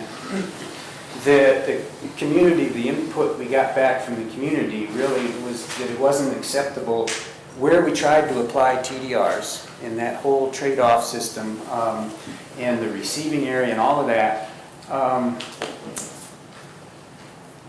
the community just thought that did not get us the conservation benefits we wanted for the potential trade-off that we were looking at as for potential development. Proposal 2 from Plum Creek does drop all of that TDR transfer component and simply said, let's use the December 3rd map, but go 1 to 20 in a new density category in and around Placid Lake. I've got a couple of concerns with that. First of all, the whole December 3rd proposal was really to try and get conservation benefits through some sort of TDR program. When you throw the TDR out of that, there really is no good mechanism to get any conservation benefits from the remaining lands other than sale of those lands. Okay, and as we indicated, we would not have accepted the 1 to 40 designation in the Placid Lake area, but for the TDR, but to make the TDR program work. Okay. So I think we're in some ways coming at this from opposite directions, but of the same mind. Okay, so can you repeat that for me? So the 1 to 20 is only in proposal 2, and it's a 1 to 40 in proposal 3, when you add the conservation trades, which are essentially a TDR? No. Proposal 3 was the same densities as Proposal 2, but with a land purchase option in there. One of my concerns with Proposal 2 is we started with the April 07 map that had designated 1 to 40s in an area north of Placid Lake. We pushed that out, the boundaries of that 1 to 40 out considerably, trying to get a better receiving area that we could use to balance conservation benefits that we were trying to get through a TDR process. In doing so, we didn't have a real comfort level always in pushing out the boundaries of that to the south and to the west. But it was looked at as what are the trade-offs that we're trying to get here between conservation benefits and potential development areas. Once you take the TDRs off the table, you don't get those conservation benefits from outside that area. So would not know why we would keep that same expanded boundary of that area around Placid Lake based on what we had from that original April 07 proposal for 1 to 40s there. So those are kind of my concerns with Proposal 2. They have an expanded area that's now proposed 1 to 20 that we really weren't comfortable with. We're trying to get that to get additional conservation benefits. And at this point, then, we're looking at 1 to 160s across a lot of the outlying lands, but no good mechanism to account for all of the potential development that could come with that. Proposal 3 then took that and said, now let's say that you can go out and if you can purchase 16 acres, that you can get an additional dwelling in another area, additional lot in another area for the trade-off of that 16 acres. Our December 3rd proposal had a 5-to-1 bonus ratio for 1 to 160s. At 16-acre purchase, that puts a 10-to-1 trade-off, which to me is twice the potential density and half the conservation values of what the December 3rd proposal was that we said was an unacceptable proposal because of the trade-offs between conservation values and development. But the truth of the matter is a buyer would have to really buy 160 acres. They'd have to buy the conservation of 160. Or Plum Creek could simply say, we're buying it and transferring it in here. You can't buy 116 or 16. You'd have to buy 160, and then you would get 10 additional dwelling units where you were able to transfer that in, which is a 10-to-1 bonus from that 1 to 160 compared to the 5-to-1 we were talking about under the previous bonus system. Mm-hmm. So it is a doubling of the potential bonuses.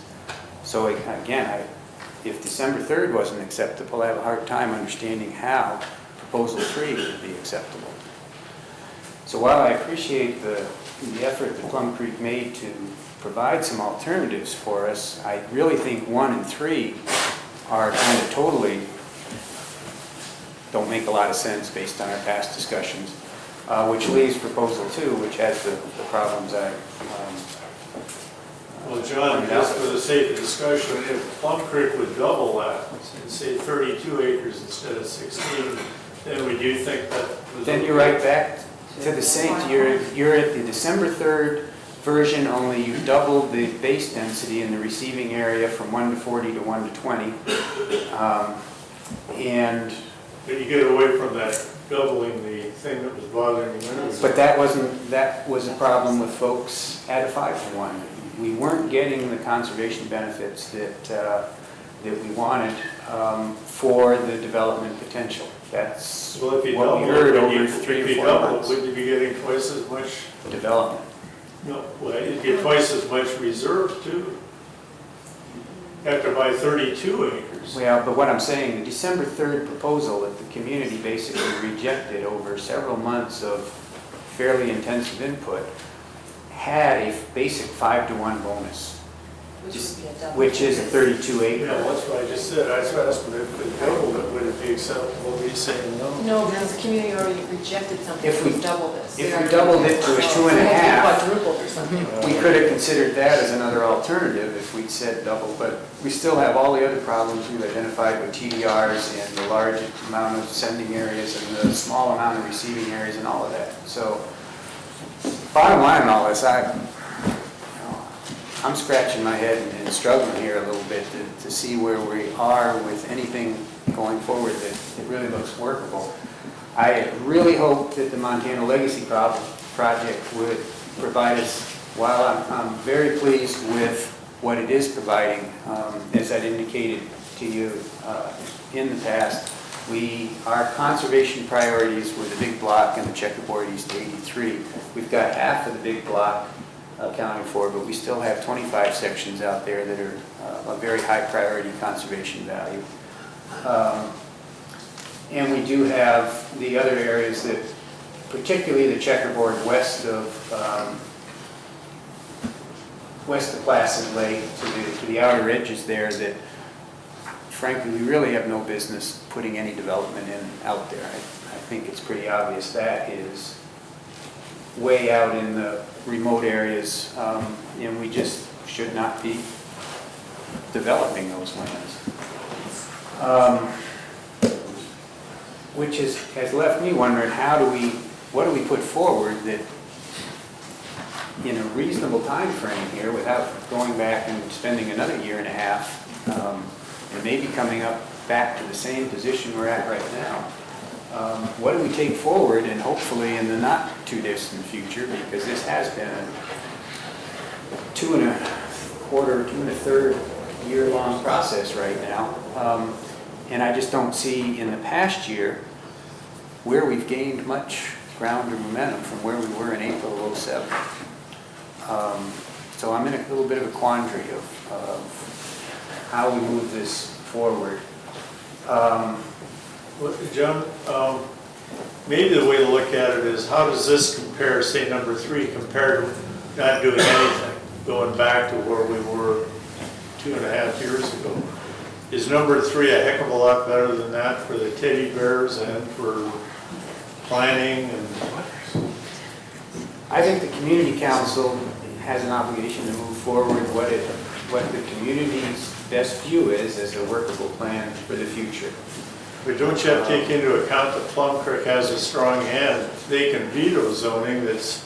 They have that option, but that does not mean that we shouldn't take forward what the community has expressed is the best plan possible.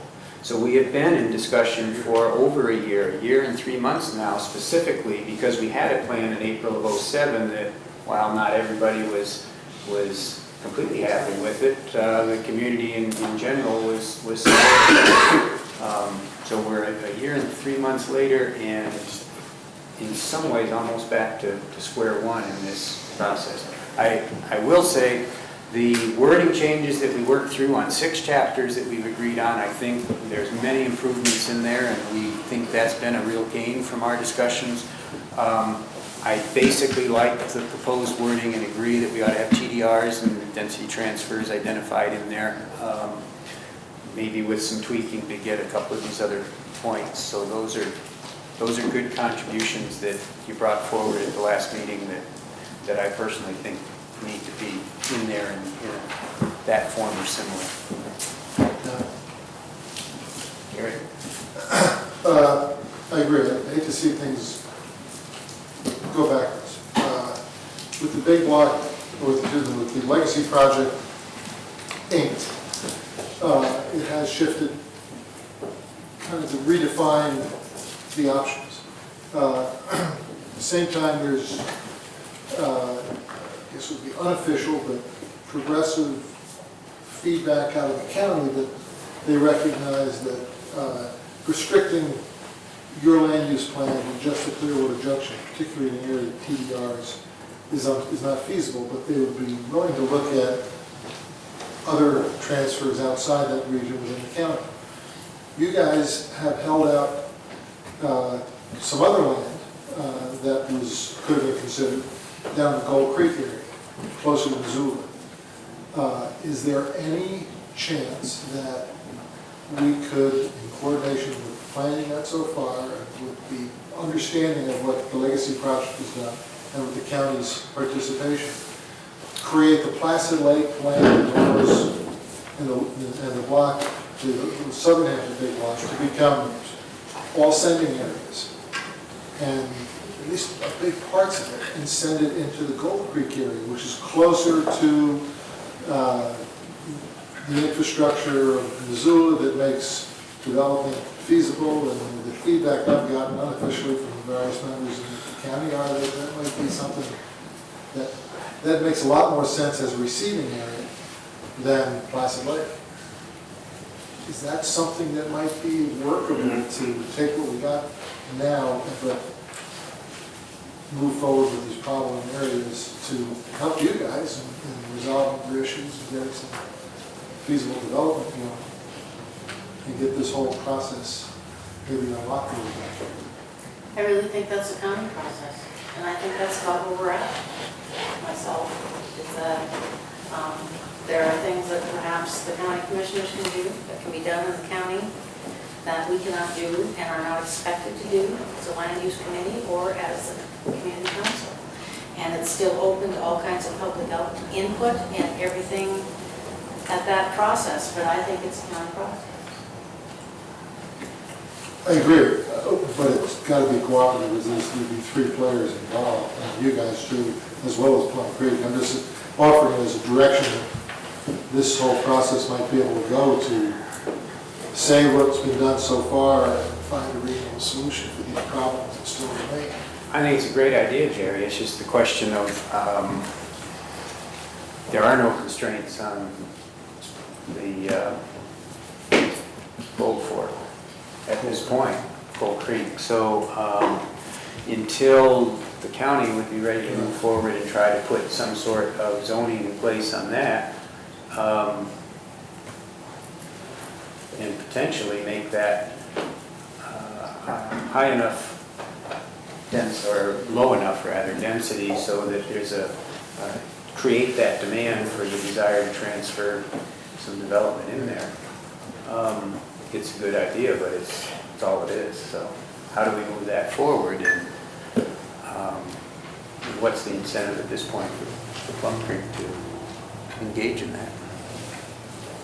Yeah, this isn't our process. This is the community's process, and we've been asked to participate, and so we've joined and, have really tried for a long time now to work with the community to meet the community's goals, but we're not driving this process either with the council or with the county, and I think that if you want to change the process, you'll have to either take it up with the county or with the community council or both, but... Is it a concept though that should move forward? Is it something that you would, in general, say would be considered? I mean, it would sound like it might be something you're willing to You know, one of the things that has been a struggle in this process is that the areas where the ecological assessment in this community has decided, you know, is appropriate for density, we did not come up with, you know, the idea that Placid Lake should be the receiving area. But I suspect that some folks in Gold Creek may have the same reaction as the folks in Placid Lake have had, and so I do have some hesitancy about starting a process all over again with a new community that doesn't necessarily want the density from this community.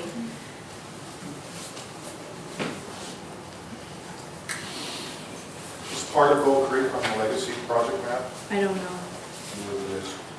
So it sounds like the county needs to design county-wide. No, it's on there.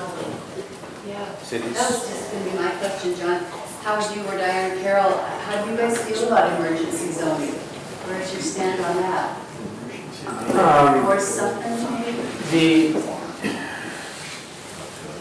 The emergency zoning is obviously something that the county can consider.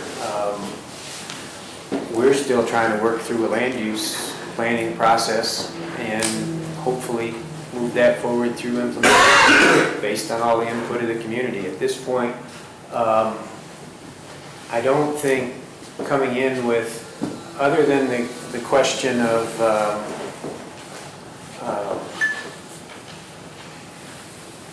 what do we do with new subdivision proposals that come in the interim, I don't know that it gains us anything at this point. I mean, I think we're still here talking about what should we put forward, and I think that's our course of action. I hope we're not here in another year still talking about this. I really think we need to move something forward from this community to the commissioners. They have expressed to us, you heard it at the last meeting from Pat, that there is an interest in getting something moved forward here in the relatively near future. So I just think we need to take our best shot at what is the plan that the community would like to see, and eventually move that forward to the commissioners. I agree with that. I need to take objection that I don't think that this should be driven by time. It should be driven by what's right. It hasn't been moved by time. Obviously. John? John Richards. I'd like to ask Plum Creek, after hearing this, if they're willing to put forth their proposal that they would like to see happen, or if, you know, the other thing is that why go with a plan that you know is going to be torpedoed? I mean, that, they've told you that, and No, you guys should be we don't listening. know that. We've also heard that Plum Creek has never exercised their protest authority.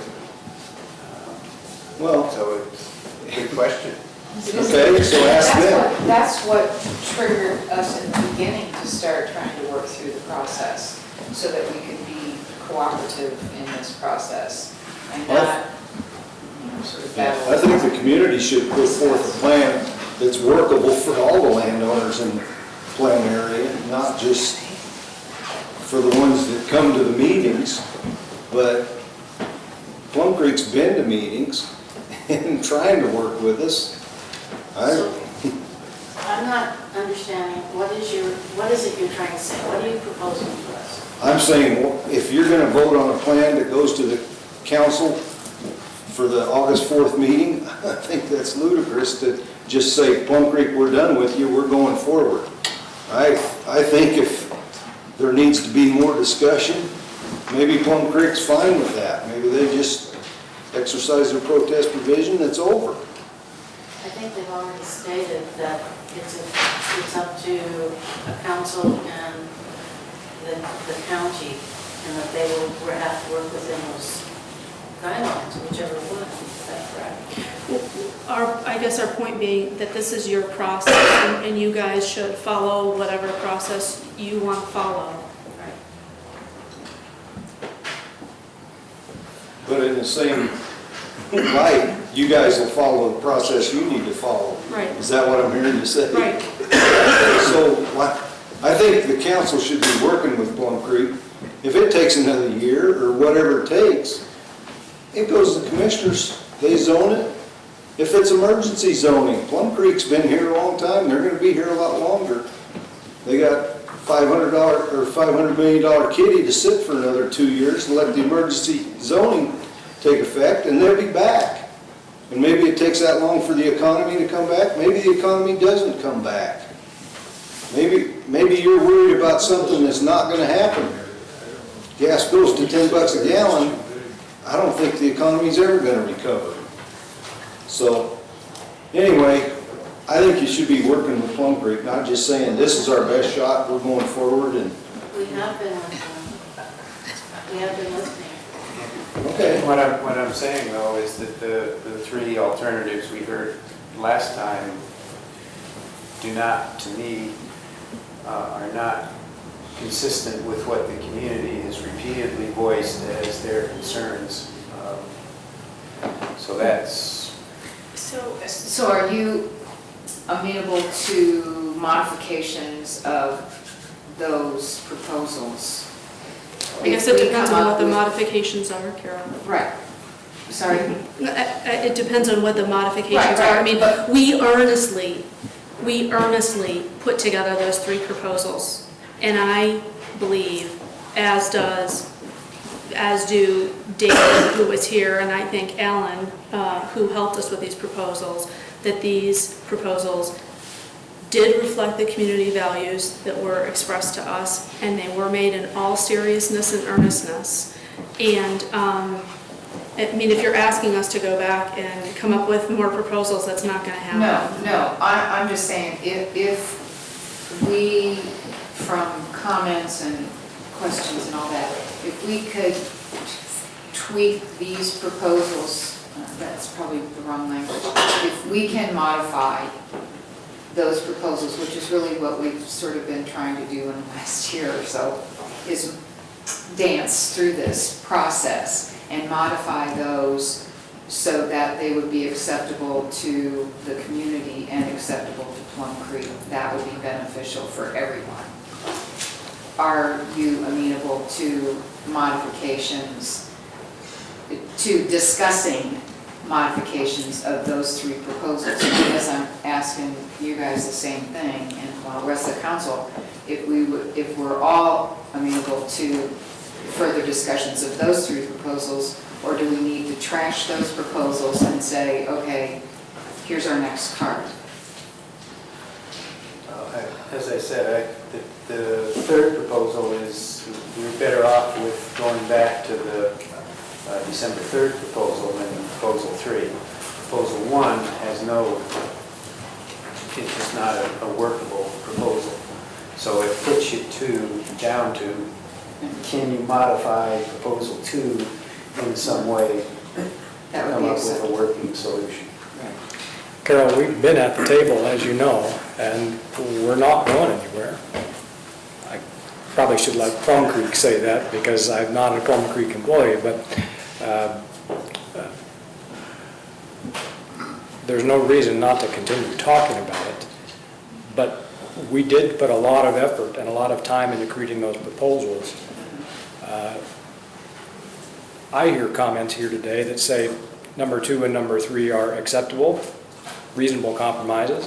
I hear comments here today that none of the 3 are acceptable. I really have to question the continued insistence that the community rejects these 3 proposals. I don't know that that's the case. I find it hard to believe. But in any event, planning process is always a give and take. It's always a compromise. We're not going to build everywhere, and we're not going to preserve everywhere. It's that reasonable compromise of deciding where property rights ought to be respected, where property rights ought to be guided, shifted, whatever the case may be. And it is disappointing to hear that out of hand, number 2 and number 3 just aren't workable. Because there are good elements of both of them, and they are reasonable compromises. And so if there can continue to be discussion, finding the right spot for you and for Plum Creek and the Placid Lake homeowners, and the Sealy Lake folks downtown, and the Double Arrow folks, I think we ought to continue having those discussions. But they need to, I think we need to have reasonable discussions and not discussions that just keep saying, what you bring us doesn't work. The other point that I do take some umbrage at is that a member of the committee was recently said in a public meeting that Plum Creek has held this process hostage. And so I find it somewhat inconsistent that you would say, do you want to continue to work on this process? Do you want to discuss amendments to the proposal? Where on the other hand, in other contexts, we're being characterized as holding this process hostage. And so that's why I say, if you want to take a proposal to the county, it's your process. You should do that. You should make the decision about how you want to proceed. If you want to come back and make a proposal, that's what you should do. If you want to vote on a proposal or recommend a proposal to the council, that's what you should do. And that's what our position has been always. We will continue to work with you. Okay. You know, John, you do see all the community this and the community that, and I've been to a lot of these meetings, and is there more community than I've seen? I mean, It's all of the aggregate of comments over the last 2 years and 3 months of meetings on this process. So yeah, there is, and there's a wide range of views, obviously. Yeah, total spectrum in this room. It's the challenge of the community council to try and decipher through all that and come up with the best composite of all of those views that we can. Well, you mentioned number 2 is you don't like it because the green area was expanded for another reason, the light green area for another reason, and now it's come back to bite you a little bit. But isn't that an area that you could talk to Plum Creek about and say, look, if we cut back on this area a little bit, would it still, and find a balance point there? Possibly. I mean, I don't know, I forget his name, but I think his point is, you got it here, and just to say it's dismissed because the community would never buy it, I think it's worth you guys sitting down and saying what is about that green area would be reasonable. What's the number at 1 to 20 around that green area? What would be the number of, not counting clustering and stuff? It's impossible to say because you're talking about a theoretical number, and that has been part of the problem with this process, is the community has insisted that we provide these pie-in-the-sky theoretical numbers. If every acre were developed to the maximum potential, and it's the market doesn't speak to that, and we really need to stick to the world of realism. 30-year or 40-year plan, I think you said both numbers at different times, but, we're talking 40 years too. We want to know Agreed. our great-grandchildren. Agreed, but I continue to say that it is not realistic to assume that every acre that is zoned will be developed. Right now, nothing is zoned. But as a matter of being able to get comparative analysis between what was proposed before and now, it's a good number. It's not necessarily a reality number, but it's a quantifying measure that without it, we're all sort of. But you're comparing numbers that are not realistic, Jerry. But we're comparing values of various proposals. If one proposal has potential for 820 homes, I think most people here understand that we probably won't build that out. But to compare it against another proposal with a potential of 650 homes, at least we get a feel for how those two compare to each other. So we had a number of using that same theoretical formula, with this at 1 to 20 would be beneficial to see how it sits in relation to those other proposals, that's all. And relative to that, without a more specific proposal to look to, you really don't know what you know, if we got finer detail and said, in this section, we will go to this density and this one, then the math just works. It's say that is the potential build out, particularly when we're talking overall density shifting kinds of things. Those are possible numbers. And it's not something that I'm, really interested in engaging in, is this broad brush theoretical discussion of numbers that are not realistic. And we talked about this relative to the double arrow. How long has the double arrow been around? How many homes are on the double arrow? I mean, it's just, you're talking about numbers that are not realistic, John. You're talking about pie in the sky numbers, and it creates hysteria in the community. And you've heard somebody say 820 homes on Placid Lake. I mean, that is just not realistic. She said 810 each time. You said 810. Okay, 810 on Placid Lake. It's just not. And maybe not on Placid, but around and up and above. 14. So maybe not on Placid Lake, but around the area. Right, and that's the terminology we use, the Placid Lake area. And those numbers have been used, the 820 and the 650. And again, just to be able to keep a consistent quantification of these various proposals. Don't get upset with the definition of people will misread and thinking they're putting it 820. But that's exactly what all the editorials and the people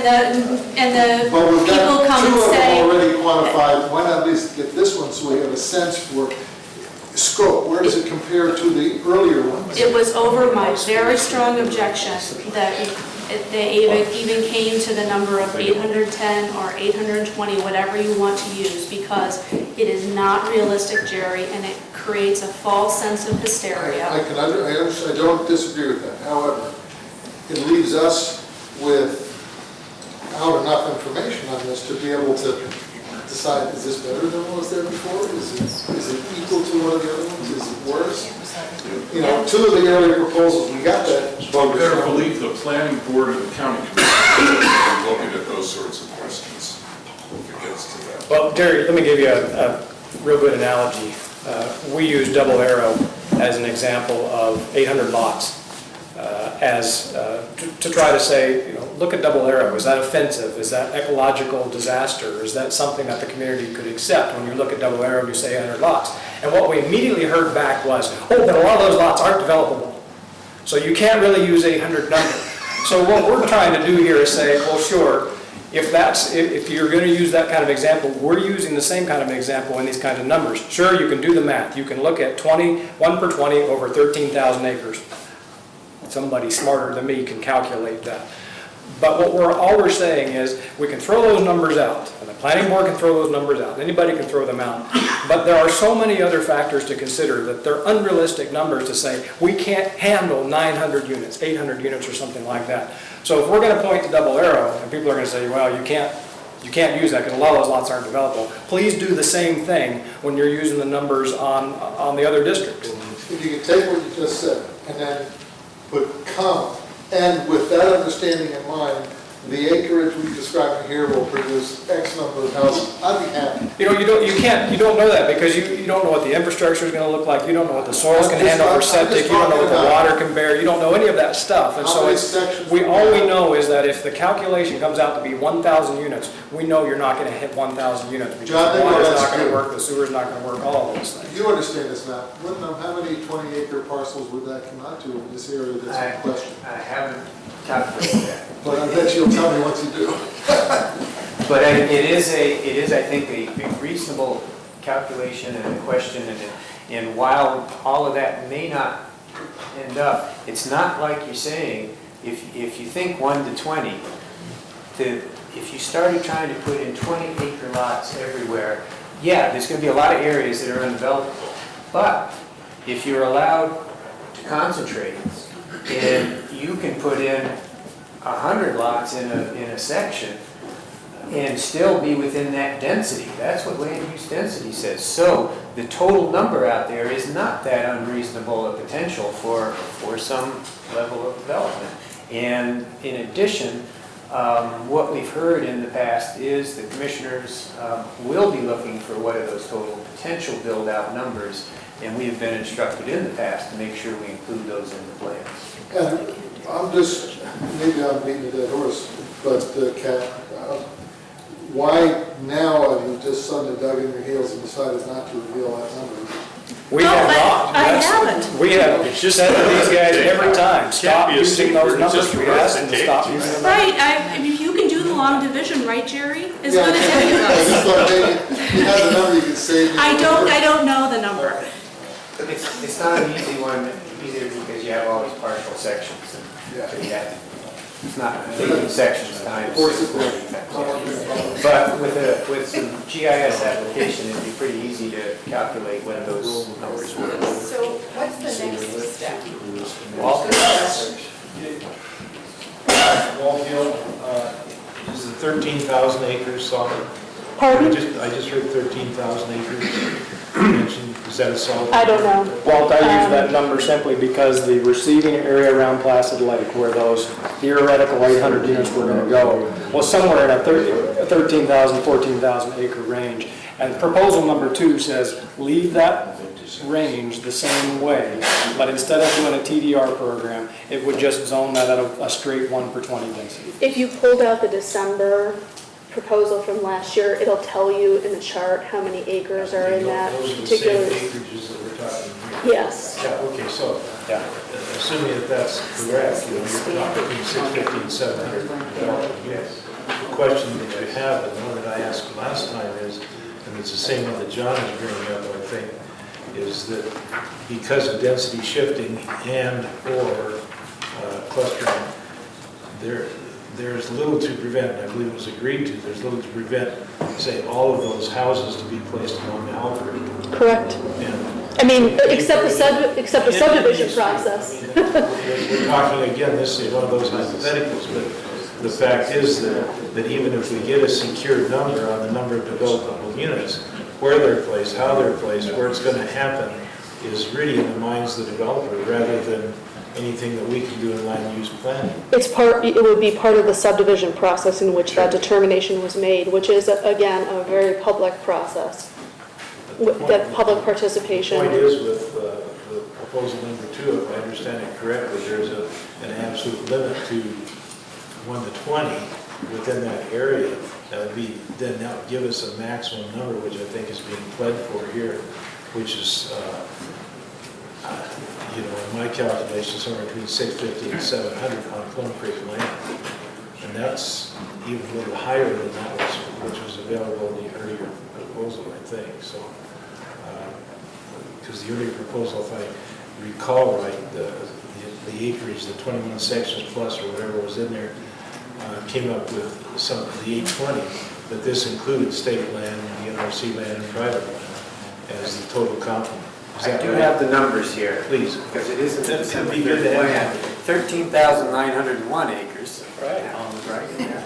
Of that, 1,545 are Forest Service, 29 are Fish, Wildlife, and Parks, 1,518 are DNRC, 9,115 are Plum Creek, and 1,694 are other private.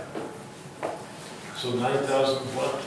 9,115 are Plum Creek, which if you divide by 20, that's 455, yeah. It's sounding pretty reasonable.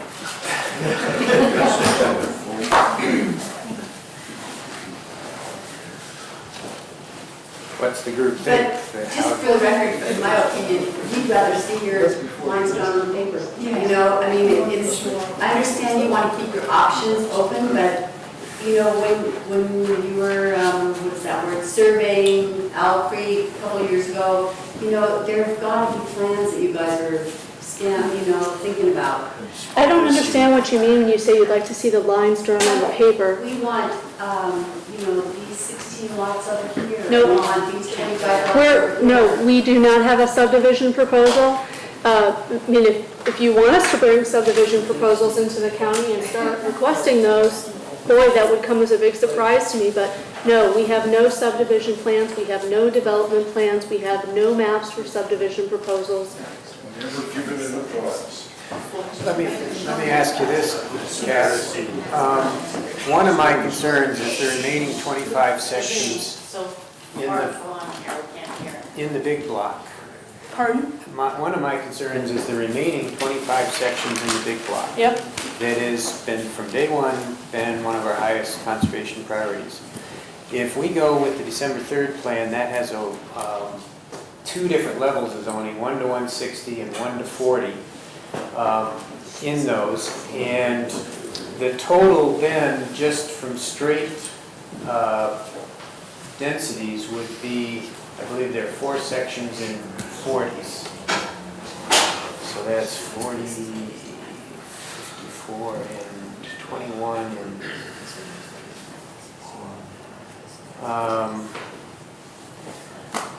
we have a potential of 138 if my math is right, so don't take that. 138 homes that could then be developed along the edge of the big block. We don't think that's an appropriate number of homes up in that Who's we? most Who's sensitive area. A lot of folks and and biologist input as well. You've heard that from some past discussions of concerns about density of some of those lands along the big block. The impacts from that to the lynx and grizzly bears, bull trout, and all that up there. Would you consider a 1 to 640 for the remainder of the big block, and then look at the December 3rd densities in the rest of the area? Were you guys involved at all in that legacy land negotiation, discussion, meetings? No, I was not. I was not either. That was one of those, oh my gosh, in every one of our meetings we went through that. This is the top priority. But there are other communities that wanted other property in there too, and I'm sure. They're not exclusive.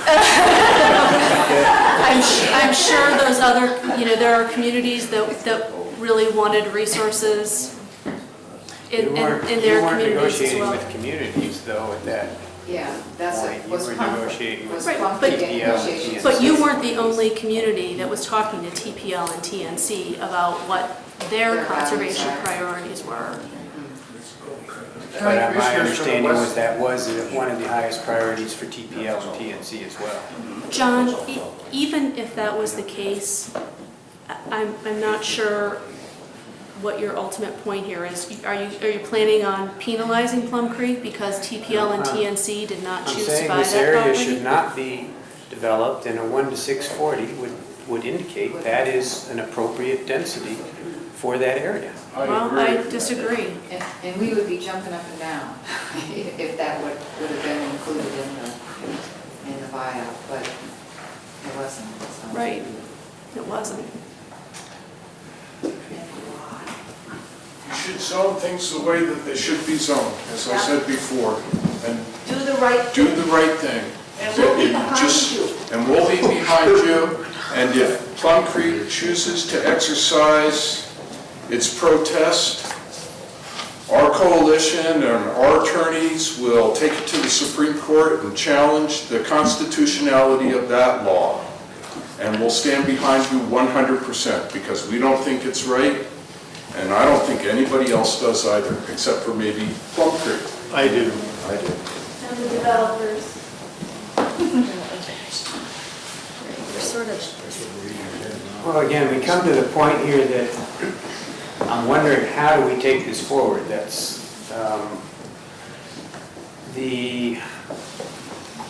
it's this group right now, today, next month, whatever, that has to propose something to take to the full council for then identification and open discussion as an actionable item to that full council.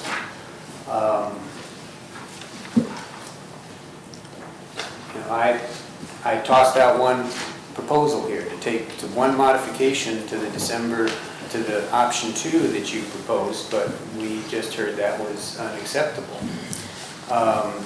am I hearing that any change then to the December, or to the option 2 alternative you put out there is unacceptable? I couldn't say that until you presented the universe of potential options, John. I mean, that's not a fair question.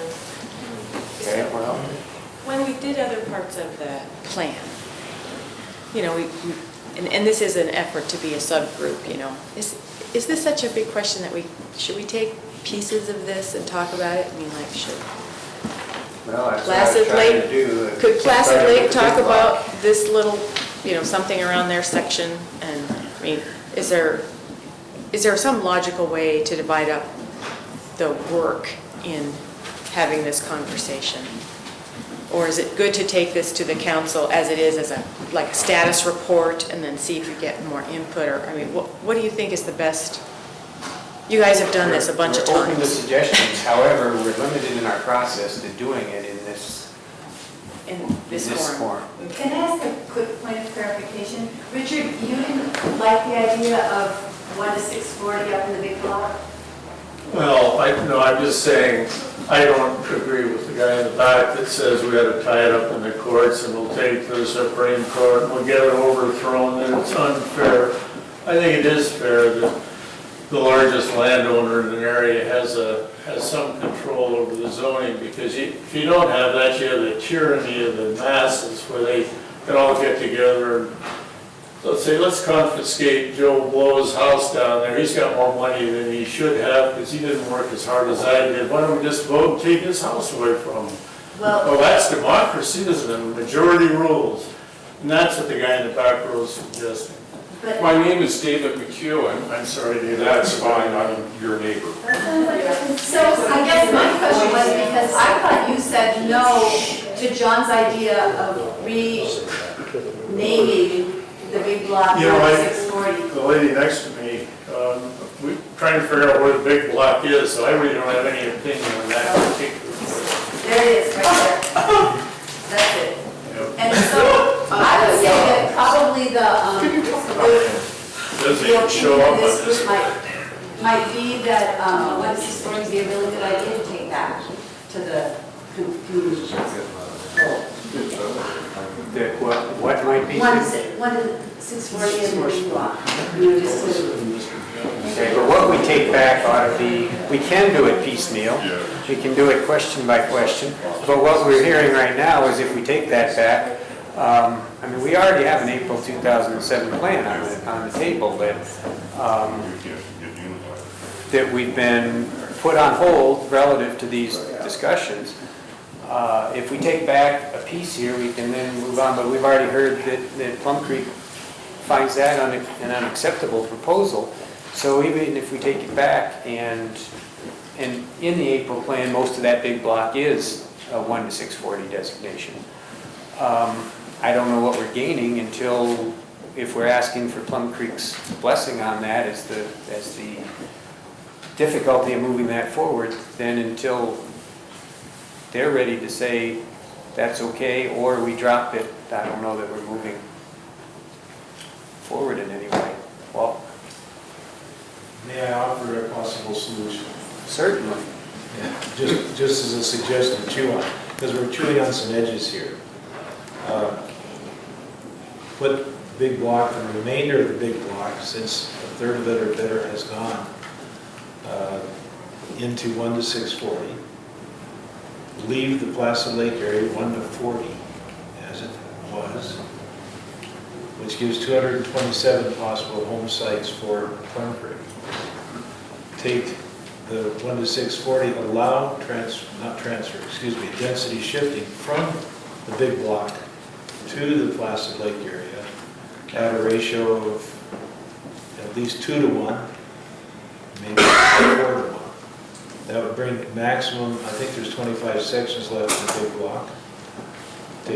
That would give you a maximum of 100 additional sites, which would be 337 in 9,000 acres, which is 1 to 30, which I think, and I'm not speaking for Placid Lake or anybody else, but I think it's livable.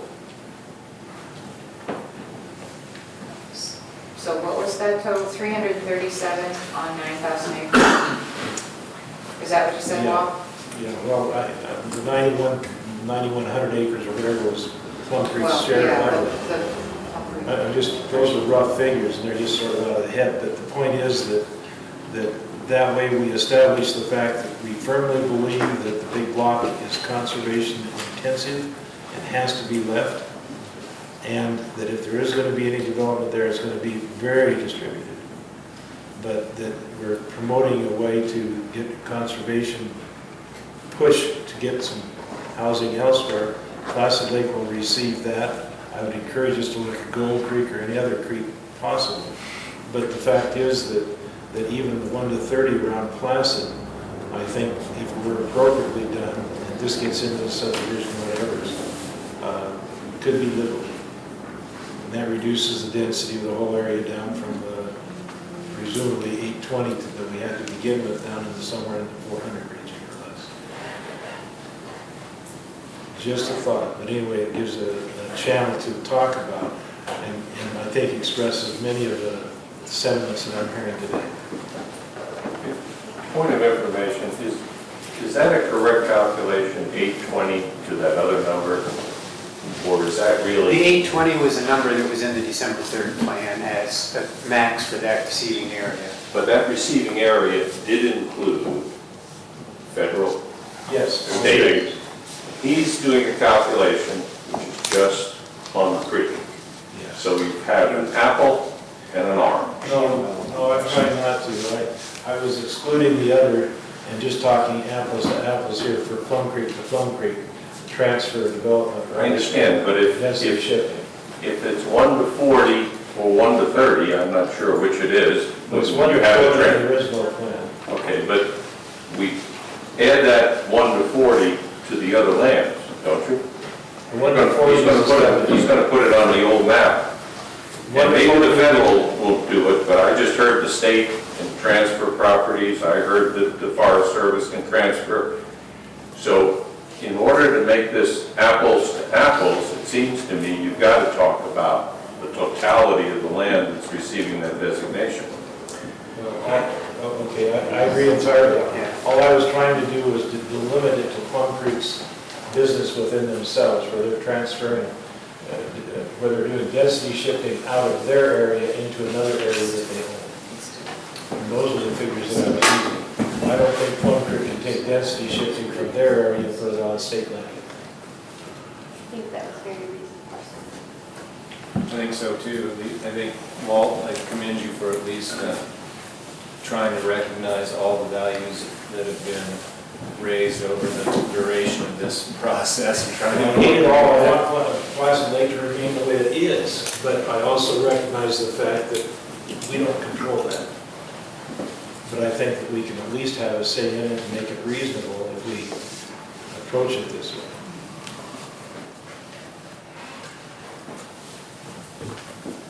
Kat, is that anything you would consider? I'll take any proposal you give me back to my bosses. Just give me a written proposal and I'll take it back.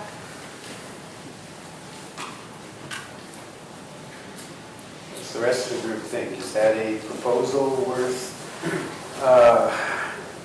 writing up for Plum Creek to consider? Just a point of clarification, the 820 that we used, that came up with as a result of declaring the big block and all that upper regions at 1 to 160 and then coming into a 1 to 40 Placid Lake zone and applying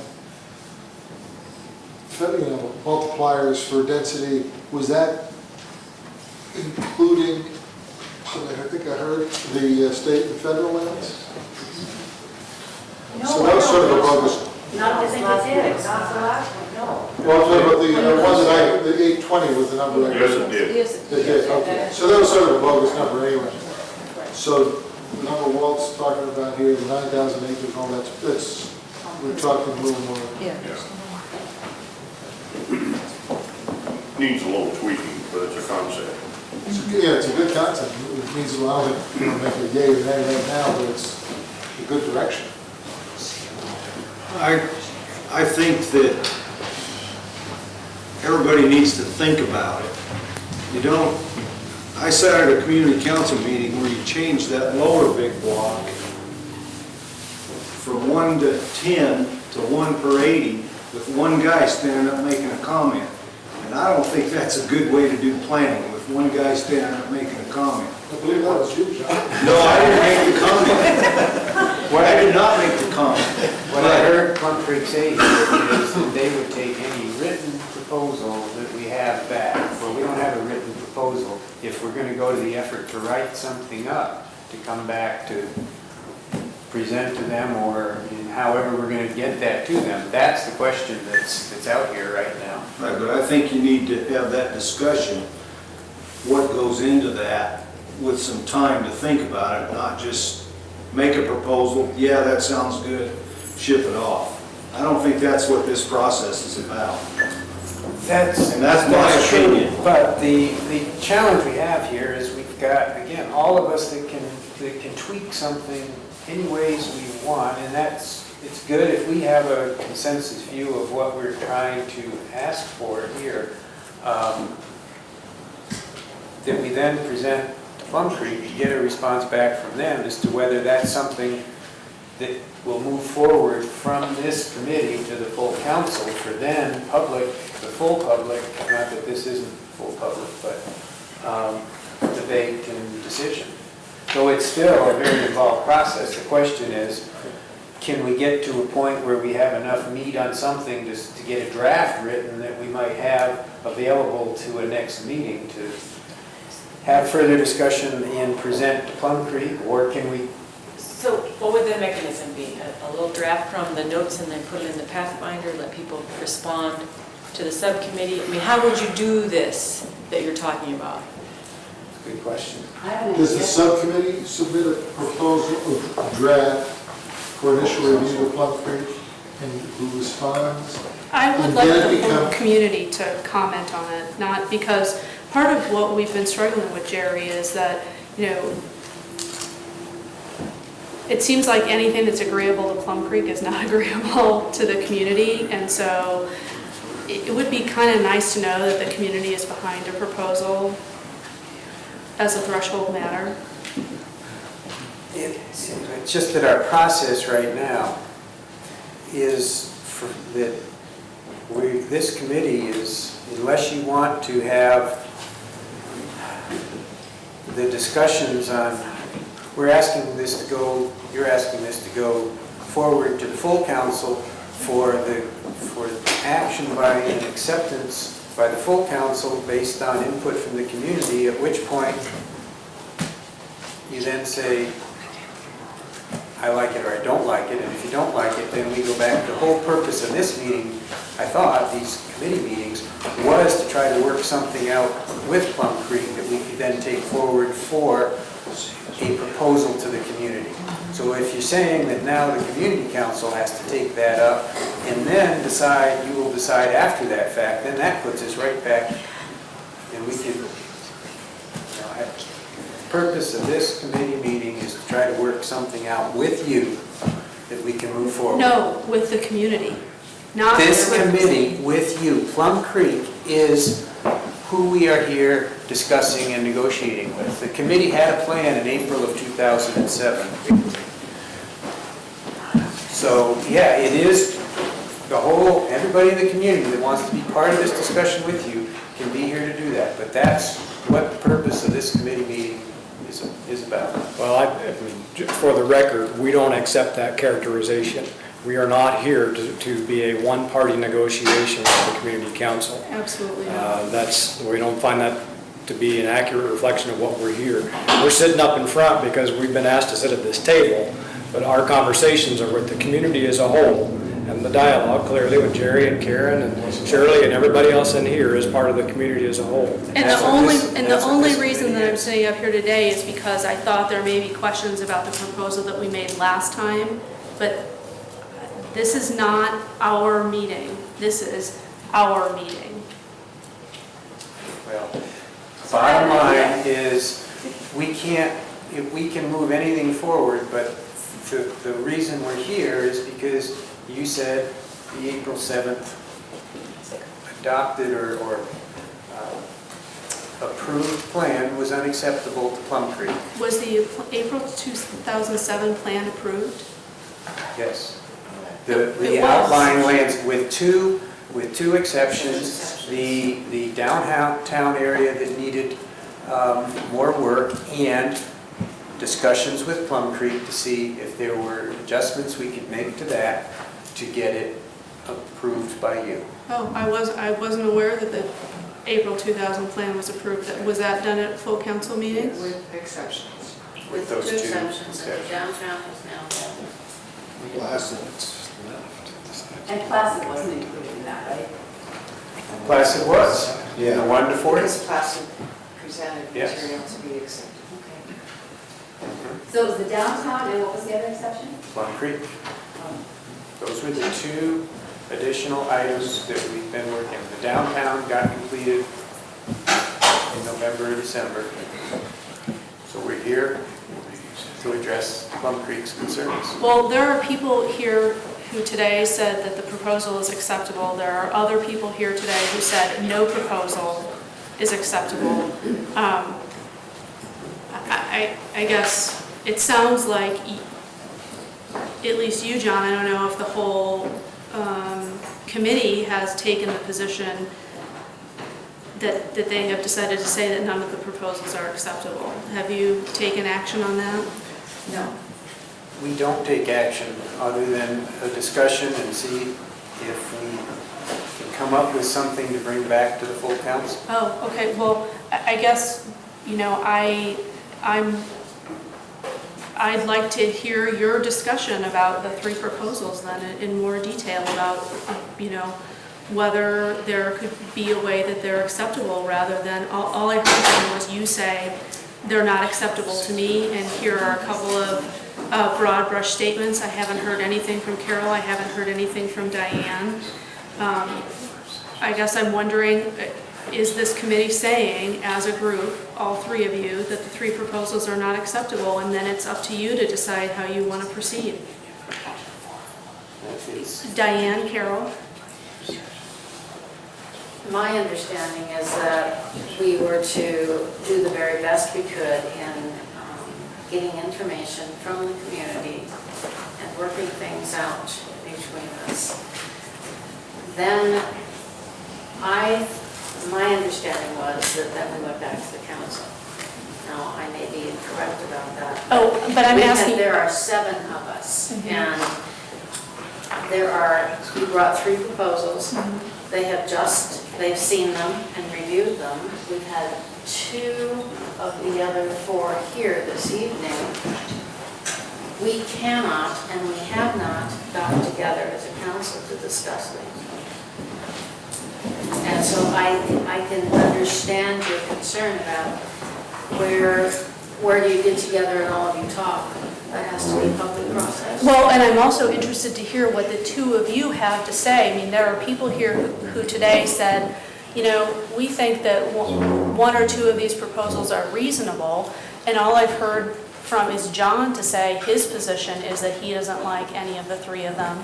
But I haven't heard what either of the 2 of you think about the 3 proposals.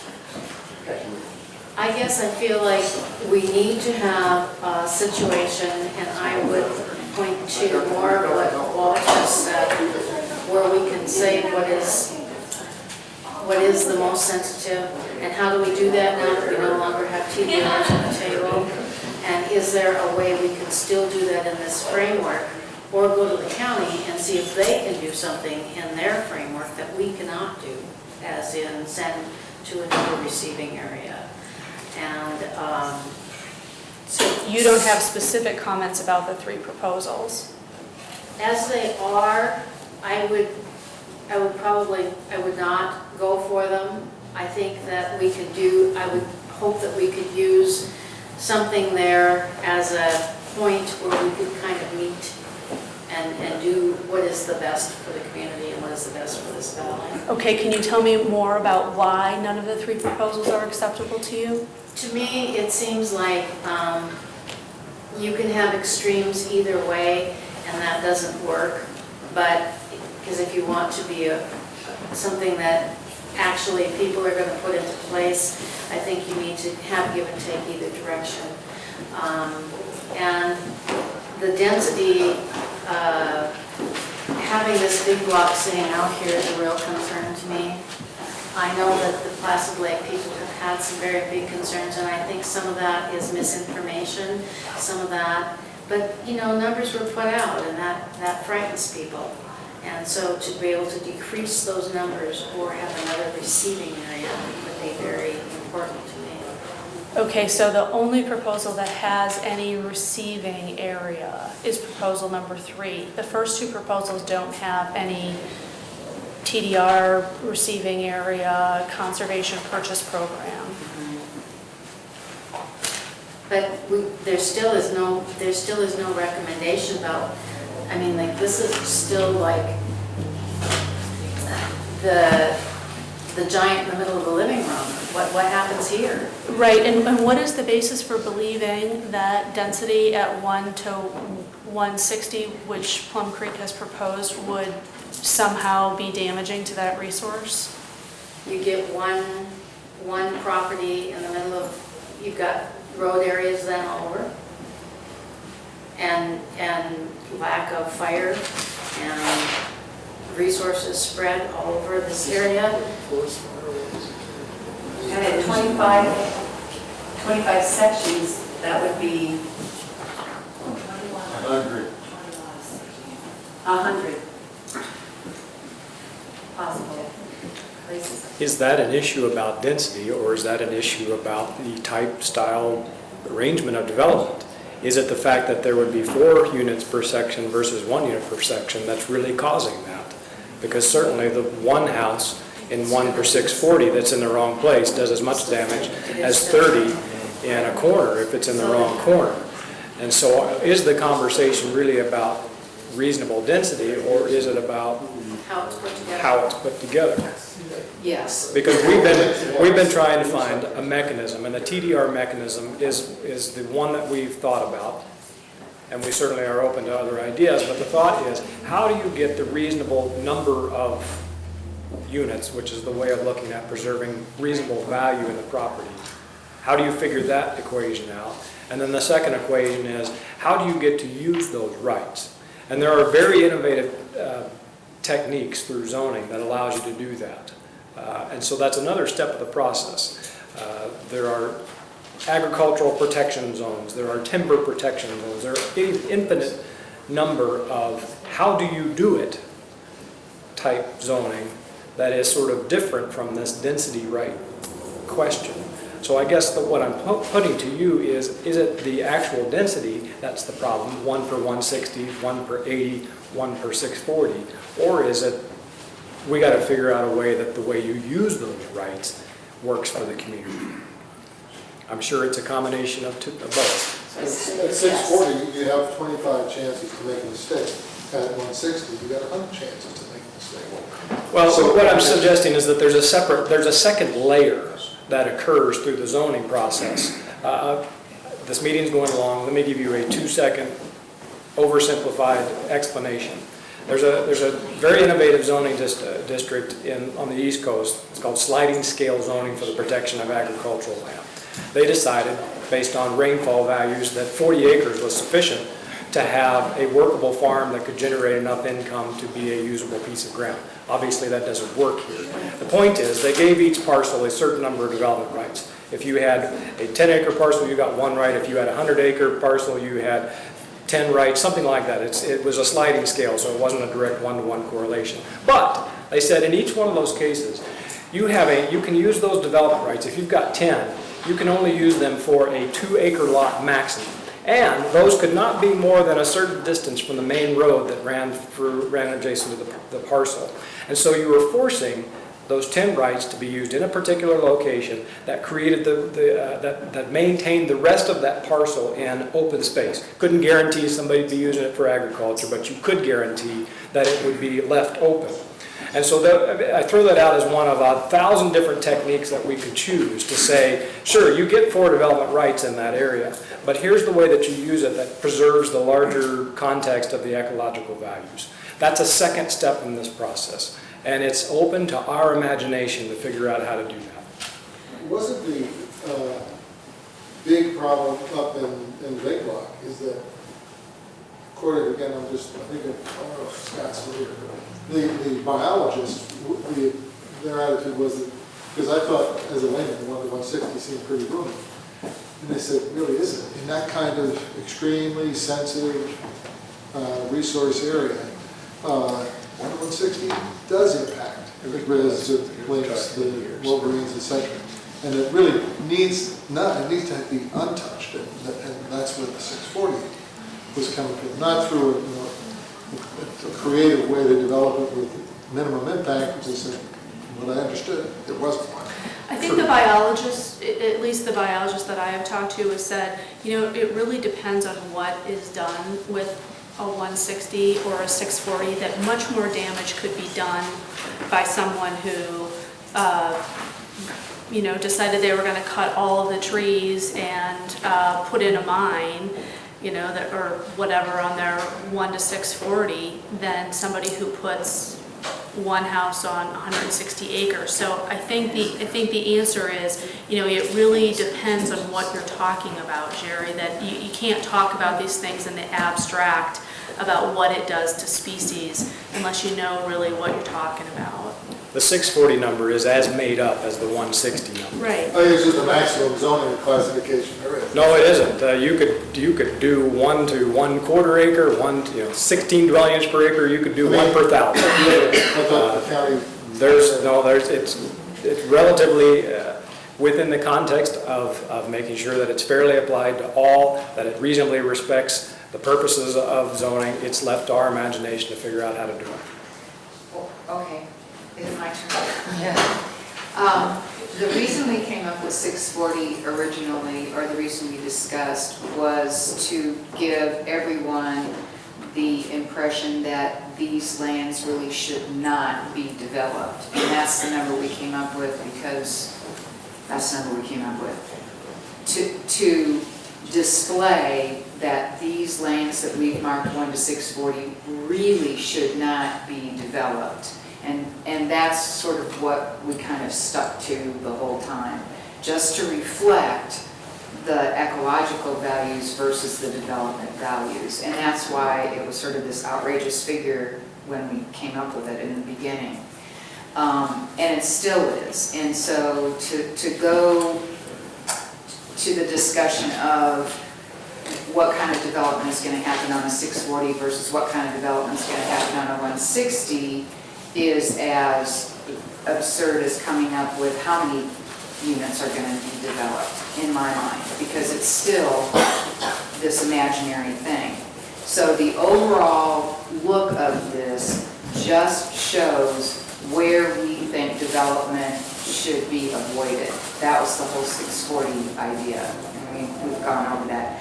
So to look at that 1 to 640, any place that is designated 1 to 640, and say, oh, but by the way, these are the development criteria, sort of goes against the idea of putting it into 640 in the first place.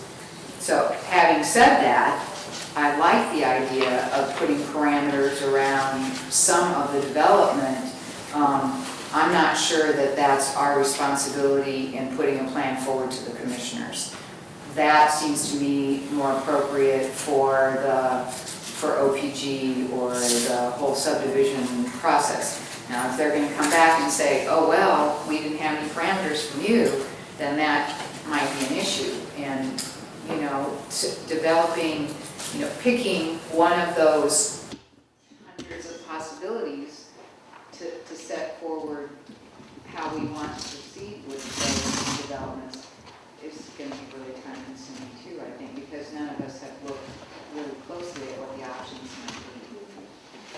So it's a great idea, I think, to say, okay, how can we guarantee the open space?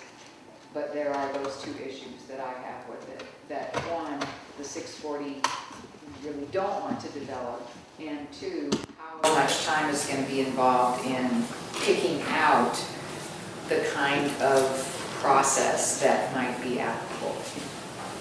It is, That's what you said. and it is a two-step process. What you're creating with this plan, of course, is the guidance document. Right. It's the big picture, and then you've got to pick the tool to implement it.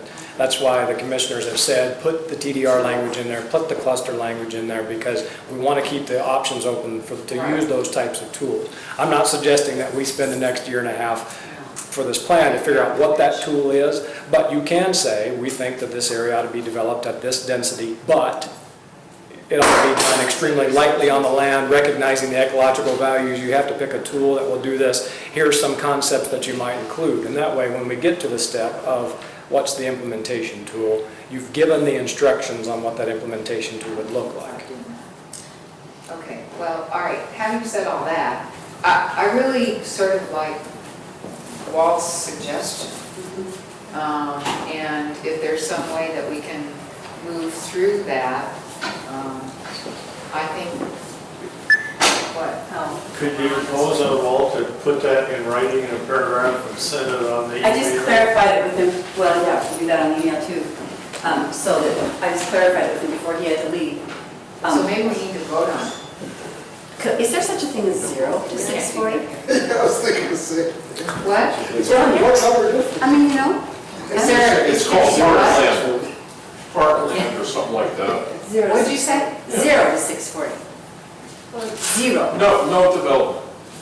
Because it says what you said, you know, that you're trying to say that. So here's this piece of paper, because then it's a piece of paper that Walter reflected what he said before he had to go, and then we give him that piece of paper, and then.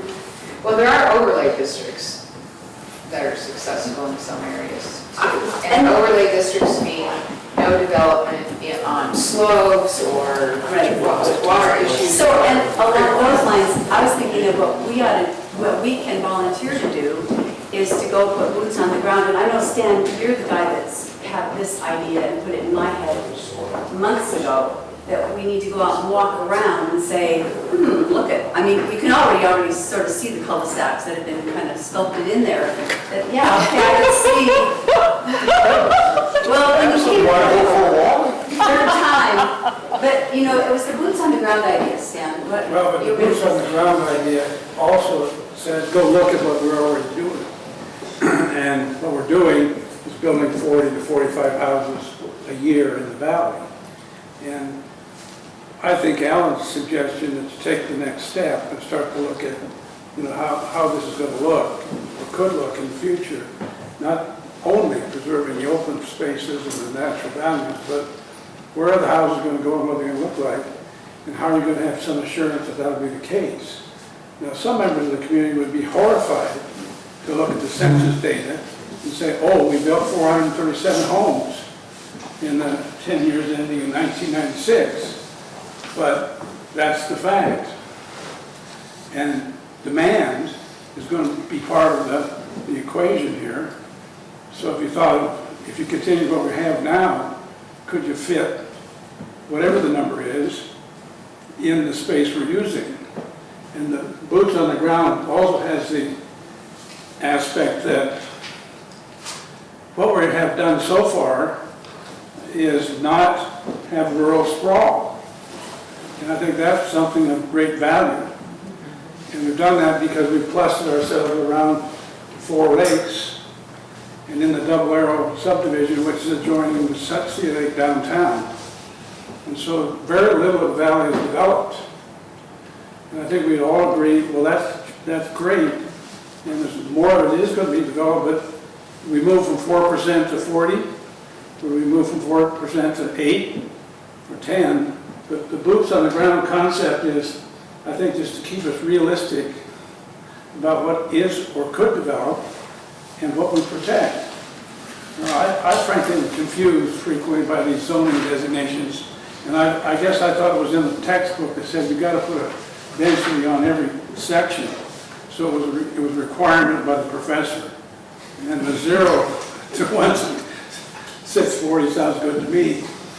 But let's look at the other side. What would we like in the density in the downtown? See, I'd like to see more density in the downtown. I think it's, you know, we will have a richer community if we can begin to do that. So let's keep some balance when we're talking about boots on the ground. What do we have now? Where would we like to move? And let's get this discussion to the point where we can understand each other. Because I can't, quite frankly, couldn't go to the public and say, oh, this is what's going to happen if we adopt this land use plan.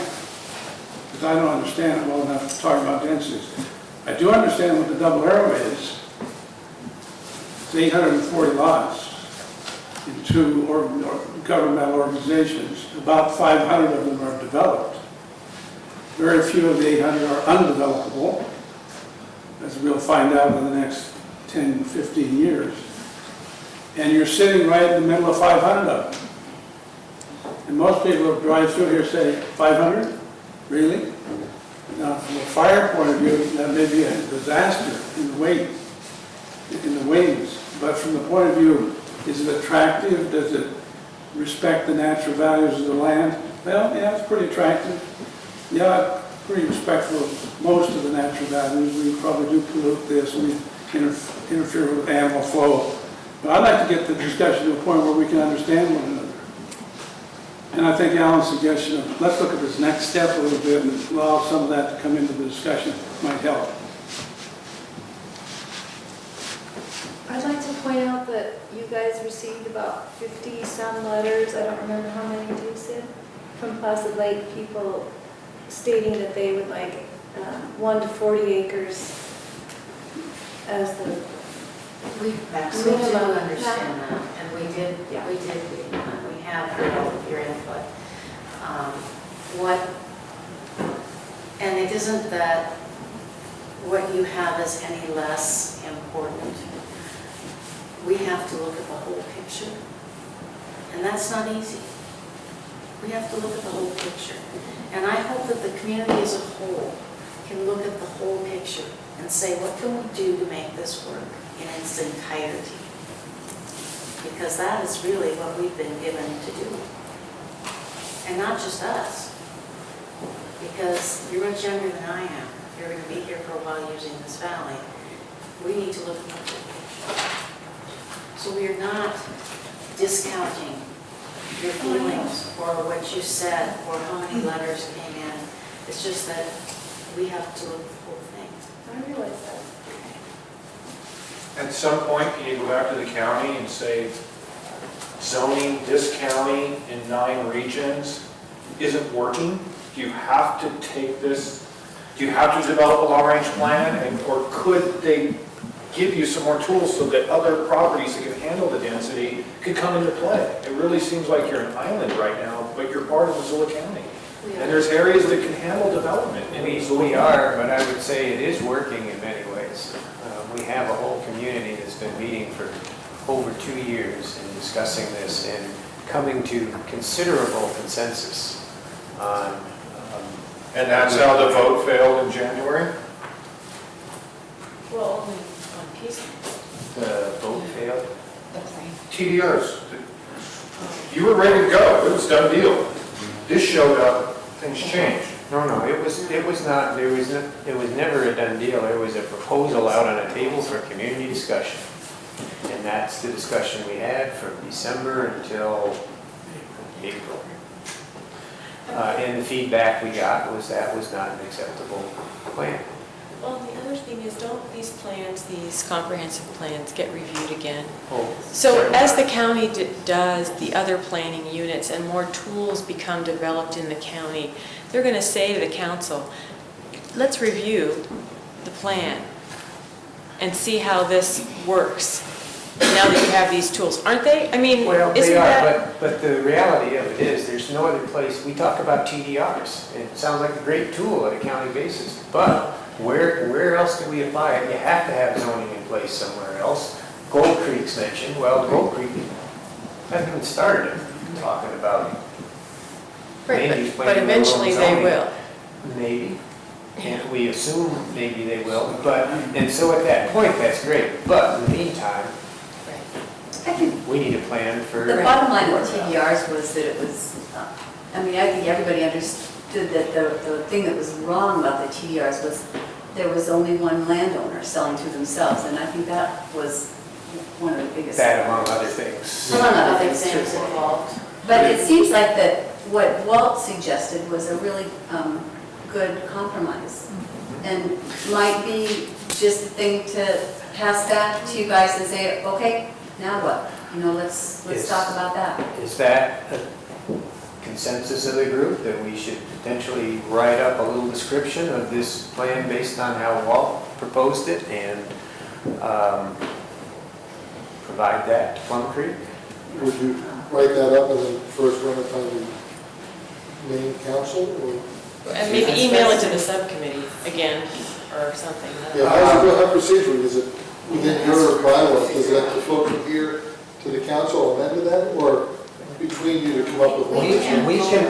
We can't vote on it, but we can certainly have direct discussion. That's the whole point, is that this committee was So if we come up with established. something, we can take it to the This council. committee was established to try and figure out something with Plum Creek that was workable, that we could bring back to the full community and the full council.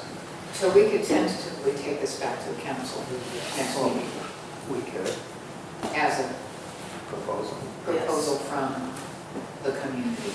And what I heard from Walt is that he threw out some numbers. He said maybe the density transfer from the lower part of the big block goes in at 2 to 1, it goes in at 4 to 1. And, I think that discussion needs to be heard by the community, and the community needs to respond to this committee where they're at. And, half of the people that were here were interested, and 2/3 of them have left now. So. Because we've gone on past our 2 hours from time, Yeah, limit, yet at the same time. I've sat we don't meetings get- for 6 and 7 hours. I mean, if they're truly concerned, here. But that's what the main council meeting would be, for the community to come up and to voice their opinions on the proposed letter you come up with. We're not deciding anything. Right. These density rights are not transferable out of the area anywhere in the nation. Well, the county has I'm announced, asking you a question from wetlands. the county has They're announced its developers intent. all over the nation to trade wetlands things, and I'm just. That's a wetlands bank, So we don't have. what the county has said they would do is, later this summer, they're going to open up a process to change the county's own zoning, which would commonly be referred to as Part 2 zoning, which the county has created, which covers a good chunk of the Missoula Valley. They have said that they will open that process up to add in the concept of TDRs.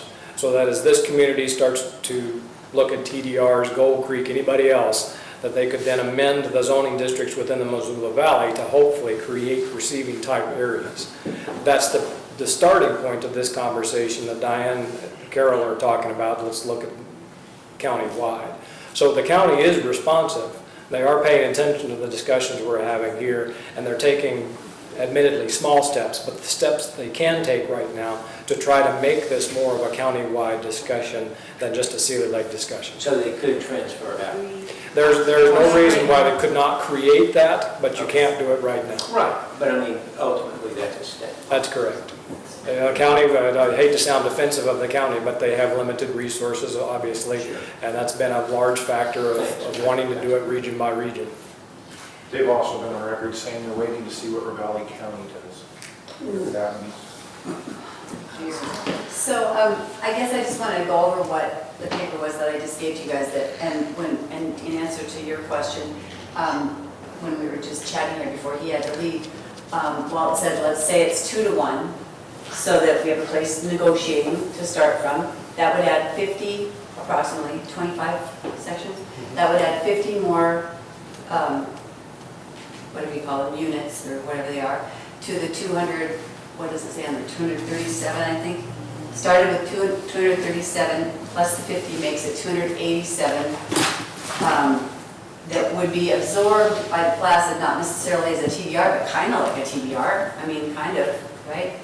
And then my request then would be to have those not like one every, and that would multiply it out to 1 to every 30 acres, Eileen, instead of 1 to 40. So that's a give on the earth, a give on the Placid part of it to protect the big block, 0 to 640 on that lower end of the big block, and then the request would be to cluster it beyond that, so that it is, like you're saying, a neighborhood, and it's defensible, and the kind of things that you're talking about long term, you know, that are what we could live with down the road.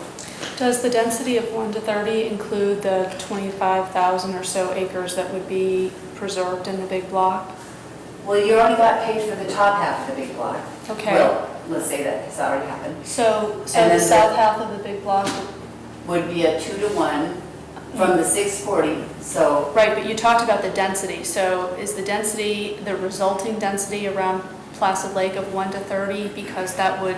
They went from 1 to 40 to 1 to 30 to absorb, it's sort of like a TDR. And then you get about 25,000 acres of free open space.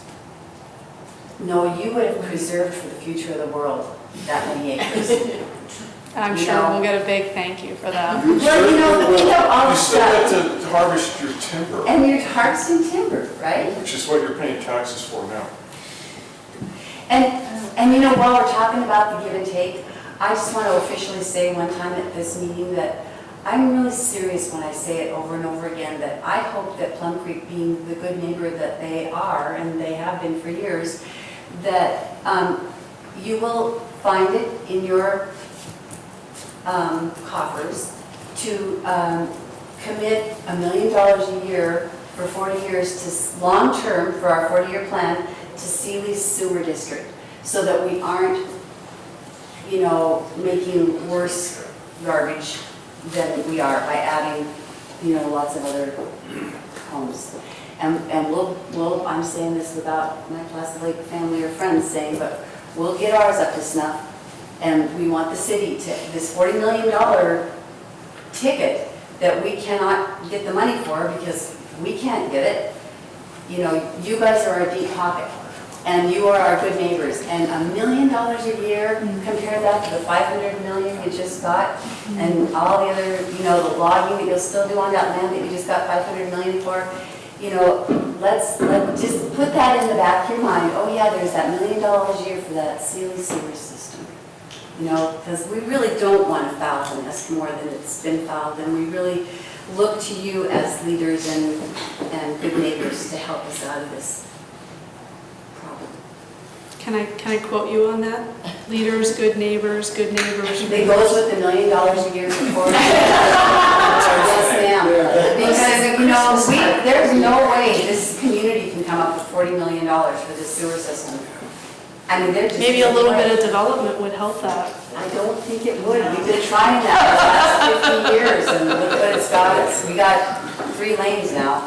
So this, Green this, flowers. I just wanted to clear something up in my mind then. So if it worked that we could transfer or density shift or whatever, 2-to-1 from the big block, which is 50 development units, that would be, and including the Placid Lake stuff, that they came up with 287 development units would secure the 19,000 whatever acres in the big block.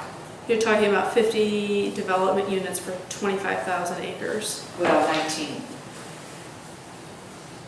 19 development rights for 20? 19,000 acres. Is that the amount of the big block? 50 development rights for 19,000 acres. 19,000 acres. That's Does that sound reasonable to you, Carol? It sounds like really good press. Does that sound reasonable to you, Carol? Does that sound fair? Go take a drive through that land. Fair does not have anything to do with it at this point. Oh, your job is not to be fair. My job is to be fair to the community, and I'm trying to clarify what they were stating. Is Plum Creek part of your community? Is Plum Creek part of your community? One of One of the participants, which you stated. Right, absolutely. I'm But trying to tell you I what- don't think that 25 or 50 units to 19,000 acres is fair. Okay, then you answered your question. I didn't get to answer it, but okay. I don't either. 19,000 acres, do you know how big that is? Yes. Yeah. 25 sections. No, I'm talking about, look out here and look to the top of the summit as far as you can see. And you don't have 19,000 acres that you can see from here. The question is. Why did you say? I was trying to clarify the statement. Thank you. I was trying to clarify what has been asked from the audience. And we've Is that got a clear? suggestion I'm trying from the group to to take clear this. up this in my mind, what has been asked from the audience. That was it. The 19,000 acres that are left with the 25 sections is what they're asking to trade for 287 development units. Now, what would those two, if you want to carry it on, what would those 287 development units be worth? And are we looking to cluster and add to the 287 units? What if we double that to do a 4-to-1?